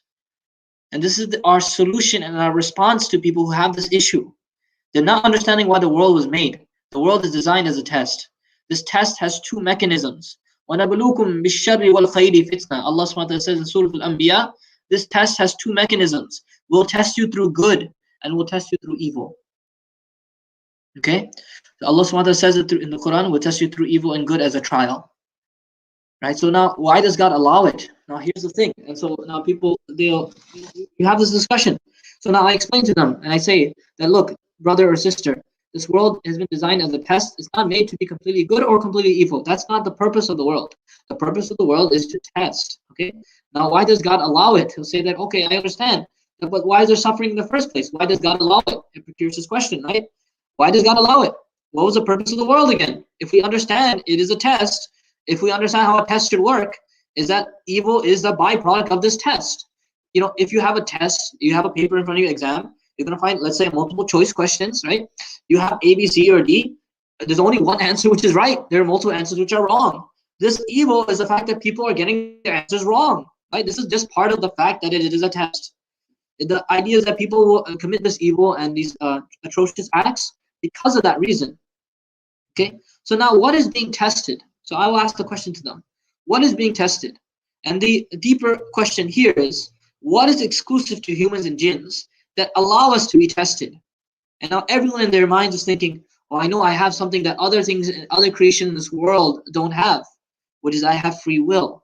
I have the ability to choose. Okay, now here's the thing about a test. And if you think about a test, it will make a lot of sense. Okay, is that if you're only allowed to have a test if you have free will, you have the ability to choose. Okay, if you're in a classroom and the teacher's forcing all the answers on your paper, that's not really a test here, right? You're not really choosing anything. The test can only exist when people have a choice to choose answers. And so this is something the angels were very well aware about. They said this in the beginning of time. It's Surah Al-Baqarah, ayah number 30. The angel said, قالوا أتجعل فيها من يفسد فيها ويسفك الدماء. Will you create therein, meaning in the world, people who will spill blood and cause corruption and spill blood? The angels knew that human beings would choose the wrong thing. Many of them will choose the wrong thing. Okay, so now here's the thing: the test will require what? That the teacher he sits at his table, he allows the students to take their exams, and they are allowed to freely answer whatever they want. They can put whatever they want on the paper, and they're allowed to take their test. But that is what a test is about. And so this is the thing we need to understand. You know, when we consider about, like, people ask this question, you say that you're saying this world is completely designed, but I see it as flawed. People say that it's a flawed world. They say cancer is a flaw, viruses are flawed, death is a flaw, right? They say that this is a flaw, this is a flaw. They think that evil is a flaw in this world. And I tell them, I say that, listen, this world wasn't designed for being perfectly good or perfectly evil. The perfectly good world would be like Jannah for us, and the perfectly evil world would be Jahannam for us, right? The perfectly designed world for a test is this world. And wallahi, Allah Ta'ala has designed a perfect test for everyone. Everyone always feels in this life that this is a test. This is what we feel in this life. Allah Ta'ala designs a test in the perfect way. He's like that. He's Al-Kareem, He's Ghafoor and Rahim, mashallah. So in any case, so now you have to press them. Now that we understand, we're inside a test room. The test hall would demand that there are right answers and wrong answers. This is what a test is. And Allah Ta'ala creates the most perfect test. People have to have the complete option to choose which one they want. Either right or wrong, good or bad, they have to have the option. Right? They have to have a certain amount of time. There's a certain time, 2.5 hours or 5 hours, whatever. They have to have a certain amount of life to be able to answer yes or no, stuff like that, right? There's so much things that go into a test, right?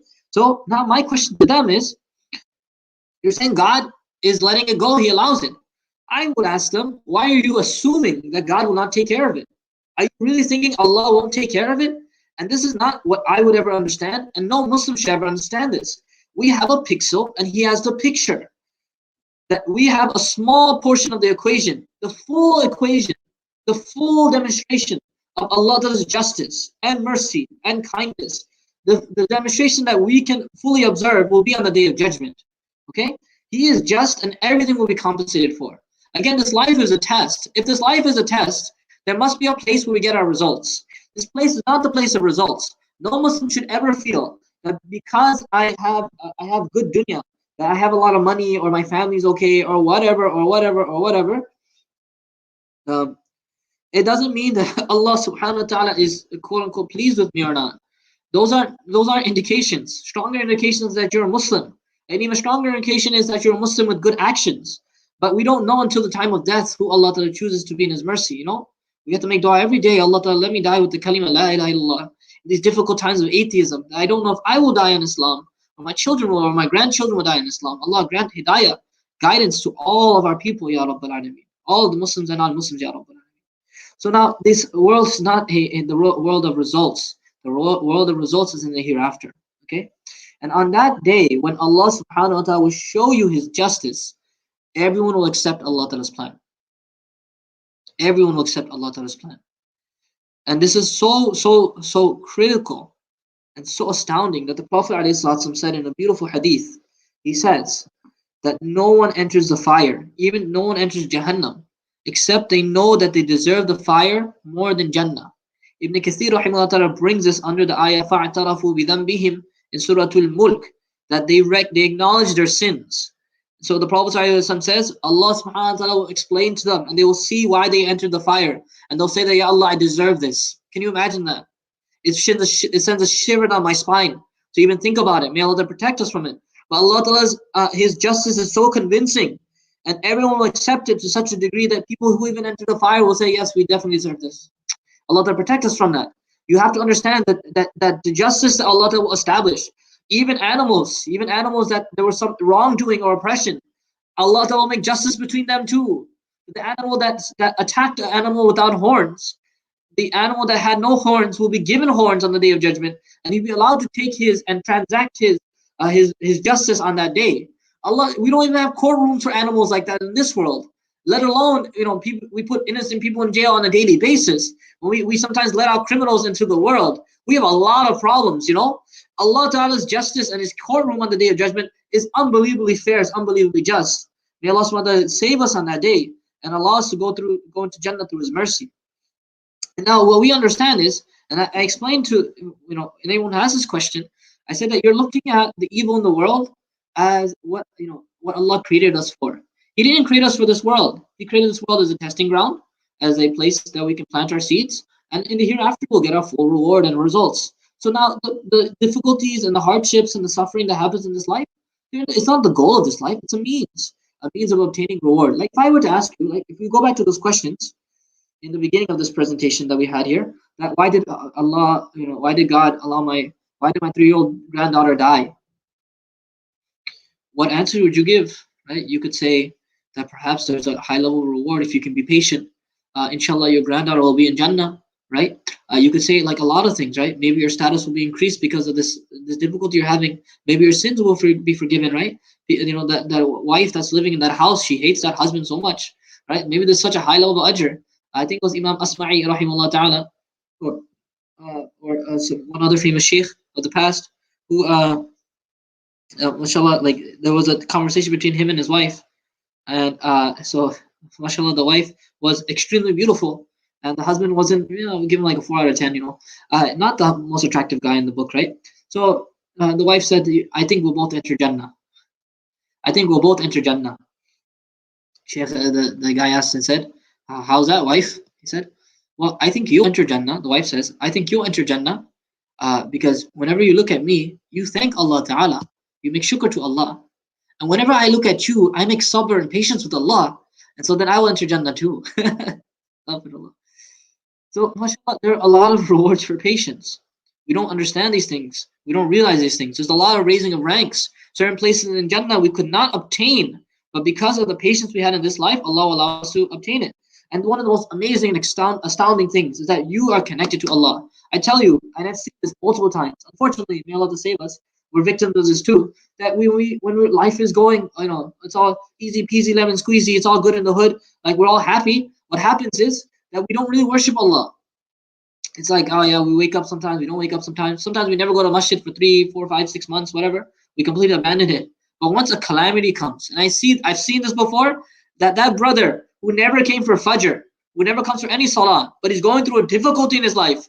I see him now giving the adhan for Fajr salah, praying every single salah in the masjid because he needs his problem solved. He sees Allah's power, and now he's coming regularly. The sad part is that once Allah Ta'ala solves this problem, takes care of the situation, never see him anymore. We can return to Allah Ta'ala through these difficulties. It's one of the most beautiful things.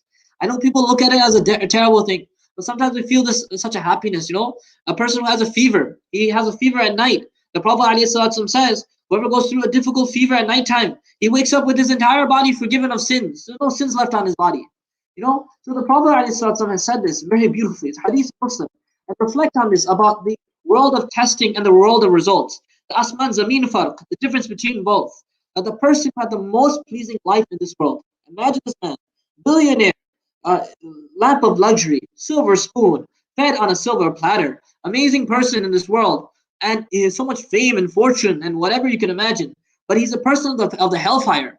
He'll be summoned on the day of judgment, and he will be plunged into Jahannam. So imagine this, he's a disbeliever, and he's put into Jahannam for a single moment, and then he'll be taken out from the hellfire. And he'll be said, oh human being, have you ever beheld any good at all? Have you ever felt a single joy? And you'll say, no, Ya Rabbi, I never felt a single joy. You'll forget everything about this life. Once the day of results come, you completely forget about the world of testing. And on the flip side, the person who suffered the most in this world, the person who had the most difficulties, imagine them. They lost their family, they lost their parents, they lost their wealth, they lost everything, limbs, whatever it might be, their sight, whatever it might be, man or woman, Allah Ta'ala knows. But this person is a person of Jannah. They'll be taken and dipped to Jannah for a single moment, then taken out and said, oh human being, have you ever seen any bad at all? Have you ever experienced a single misery? And you say, no, Ya Rabbi, my Lord, I have not seen a bad or suffered a single misery. No, the next life will make us completely forget the life of testing. Any pain or sadness, the Prophet ﷺ said, a believer is never stricken with any discomfort, illness, anxiety, grief, or worry, even the pricking of a thorn, but Allah will expiate his sins on account of his patience. Right? Any difficulty we have is going to forgive our sins. Another hadith that we find, the complete forgiveness of sins, that the Prophet ﷺ says that a person, a Muslim male or female, continues to remain under trial in respect of his life, his property and offspring, until he faces Allah Azza wa Jal with no record of sins, like completely free of sins. We find natural disasters. People ask this question about the plague and pandemic or whatever. Aisha radiallahu anha said, I asked the Messenger of Allah sallallahu about plagues, and he said, it is a punishment which Allah sends upon whomsoever he wills. But Allah has also made it a mercy for the believers. Anyone who remains in a town which is plagued with pestilence, meaning a disease, maintaining patience, expecting the reward from Allah, and knowing that nothing will befall him except that which Allah Ta'ala has foreordained or decreed for him, he will receive the reward of a shaheed. You'll get the reward of a martyr, subhanAllah. Like there, you almost feel like what an honor that even if we feel bad. I feel bad. I lost a lot of friends to this virus. I lost family members to this virus. May Allah grant them Jannatul Firdaus, make them for the martyrs of this ummah.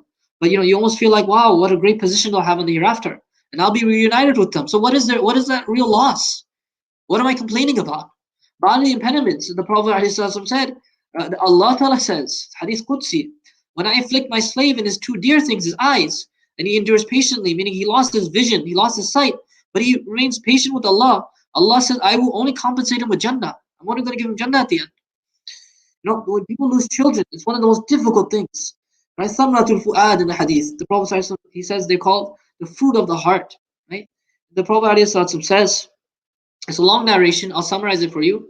When a child of a person passes away, Allah addresses the angel saying, did you take away the soul of my servant's son? The angels reply, yes. And then Allah asks, did you take away the fruit of his heart? And the angels say, yes. And then Allah asks, how did my servant respond? The angel said, he praised you. And he said, Inna lillahi wa inna ilayhi raji'un. To Allah we belong, to Allah we return. Then Allah says, build for my servant a palace in Jannah and name it Baytul Hamd. SubhanAllah. And we find that the hadith of the Prophet ﷺ say that the children of the believers are on a mountain in Jannah. Sayyidina Ibrahim and Sarah alayhim as-salam are looking after them until they are returned to their parents the day of Qiyamah. When people lose their children, such a heartache, such difficulty. But the Prophet ﷺ consoles them and says, don't worry, the reunion is going to happen. The connection will happen again. In the hereafter, every believer will be reunited. And subhanAllah, the same way you leave your children with their grandparents when you need to go out and take care of certain things, or the husband and wife want to have some alone time, they leave them with their grandparents. The grandparents of the believers, Ibrahim and Sarah alayhim as-salam, are caring for the children of the believers until they come to the hereafter and they are able to take them back. This is so beautiful the way we understand it. And this is what Sahaba understood. We complain about everything. And it pains my heart that believers complain. The Prophet ﷺ was given the ummah of shukr, of gratitude. People were just happy and grateful to Allah. A woman came to the Prophet ﷺ and complained and said, I suffer from epilepsy. I receive seizures, right? And during my fits, my body is exposed. So he said, Ya Rasulullah, make dua for me. Pray to Allah Ta'ala for me. Then he replied, if you want, you can endure it patiently, and you will be given Jannah for this thing. And if you wish, I will make dua to Allah and He will cure you. Now, you already see her answer. But what would you and I say? Ya Rasulullah, I know Jannah is great, but I would really be happy if I didn't have this anymore. Like we'd be so happy to remove it right away. We see that it's a hardship, a difficulty. We don't want to embrace it and endure it. We'd rather just, go through it. We'd rather just, get rid of it right away. It's like, yeah, Jannah's cool and everything, but I really don't want this problem. Look at her answer. This is Sahaba. She said, I shall endure it. Then she said, but my body is exposed, so praise to Allah Ta'ala that it may not happen. The Prophet made dua for her. They're willing to go through the hardship if it meant that you'll get success in the hereafter. I'm not saying that we ask for hardships. I'm saying that sometimes they happen in our life and we don't understand why. The best thing sometimes is just being patient and know that Allah's plan is very deep. It is very deep. This is the realm of testing. It is not the realm of it's not the place of reward. So now the final thing that we'll address is evil really a problem? Is it really a problem? What we just talked about, okay? Because I don't really have too much time to go through it. But I'll address this question here, because the idea is that evil is a subjective thing. It is something that, like we talked about before about morality, subjective morality. Even our concepts of good and evil, we don't really know which ones are good or evil, right? Sometimes we think we'll get married to the girl of our dreams, right? This lady Fatima that we love so much, mashallah, we loved her so much. And I apologize if any husbands have a wife named Fatima. I'm totally not intending you here, bro. Mashallah. But the idea that someone might have this. Sorry. Okay, no. So he thinks that this girl is of his dreams, and then she thinks that I'm gonna marry Muhammad or Abdullah, and he finds like this guy's like such a dirtbag. We don't know. Sometimes we think something's good for us, it's really bad for us. Love is a good thing, but if it's used for zina and haram interactions and relationships, it's not a good thing anymore. Same thing with evil. We only really know if something is good or evil if we know how it'll turn out at the end. Okay? The only being that knows well how it'll turn out at the end is Allah subhanahu wa ta'ala. Okay? So this is the problem, that we don't really, we can't say that something is objectively good or objectively evil other than what Allah tells us, because He's the one who knows everything, So when someone says, wow, what a bad thing that's happening to you, I mean, maybe because of that bad thing that happened to them, they're entering into Jannah. Some people go through an accident in life, and then because of that accident, they accept Islam. There are certain things in life you don't know, we really just don't know. So the problem is we don't talk about Allah's attributes. Allah is Al-Hakim, and He's Al-Adl. He is the most wise, and He's the most just, and he's so subtle. He's very, very gentle. Okay, because he's all wise. You cannot say, right? Through the story of Khidr alayhi salam, right? You notice these things, and I'll summarize it very quickly here. A ship was damaged, right? In the story of Khidr alayhi salam, this idea, you and I will see a ship being damaged and say, wow, what a terrible thing that's happening. But you and I didn't realize that it was going to protect it from greater harm. Sometimes we get injured and we're not able to walk for a week or 2 weeks or maybe 3 months. But maybe there was an accident we were going to fall into. So then, because our foot was damaged or injured, now we were saved from the accident, right? Some people miss their flights. And I remember one brother telling me, subhanAllah, like a real life scenario. He told me that I missed my flight, and that flight ended up crashing. Like, Ya Rab, subhanAllah. Like, we don't know. Sometimes something, you might end up failing an exam or mess up the MCATs or whatever it might be. And then you're like, wow, what a terrible thing. But it led to so many good things. We really don't know. We really don't know. A boy was killed in the Khidr alayhi salam story, right? And Khidr alayhi salam is really acting like the will of Allah.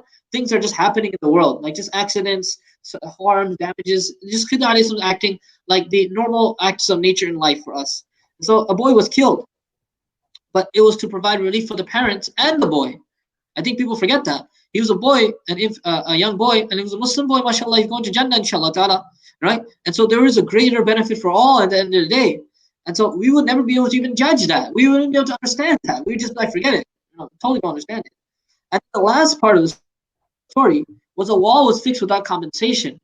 A wall was fixed without compensation. And Musa said to Khidr alayhi salam, you should have taken some money for this wall. You should have taken some money for this wall. And Khidr alayhi salam says, I got to separate from you now. Because what was underneath the place where the wall was going to fall was a treasure which was for 2 orphan boys that their father, who was pious, left it behind for them. So this treasure would have been uncovered It will be uncovered in the future as long as the wall doesn't fall. So Khidr alayhi salam tries to fix it and do a good deed without compensation. And sometimes what happens in life is that we give sadaqah to the masjid, or we do so much work for the masjid. And really, people who are volunteers, may Allah reward you, because there's no appreciation for volunteers. This entire program, the stress of making sure that everything's working. I'm just talking here. The real du'as are coming from the brothers and sisters who try to make sure this entire thing functions properly, They do so much work without any appreciation, So Allah gives us a story of Khidr. There are people that are working without compensation too. And what happens is what? There's a huge benefit later on. You don't know that the masjid that you contributed a certain amount of money, and no one was really thankful to you or grateful to you. But because of that, the treasure in that masjid could be unearthed by children who will come and read the Quran and maybe become the next Imam Bukhari or Imam Abu Hanifa of their time. But you allow them to study and learn because you did something without compensation. You didn't care about that. Sadaqah is a good deed. Sometimes we do things. And Allah is telling us at the end of times, because Surah Al-Kahf is really about the end of times. At the end of time, people are going to ask about the problem of evil. So Allah gave the solution in the story of Khidr alayhi salam, that this entire problem is solved through the story of Khidr alayhi salam. That we don't know the hikmah, the wisdom behind all these things. Everything's not how we see it to be. Okay? And the final thing, yes, if we could, I hate to do this, but unfortunately, we've come up to the end of our time. So if you could just bring this to an end. Completely fine. I'm summarizing it here and we'll be done, inshallah.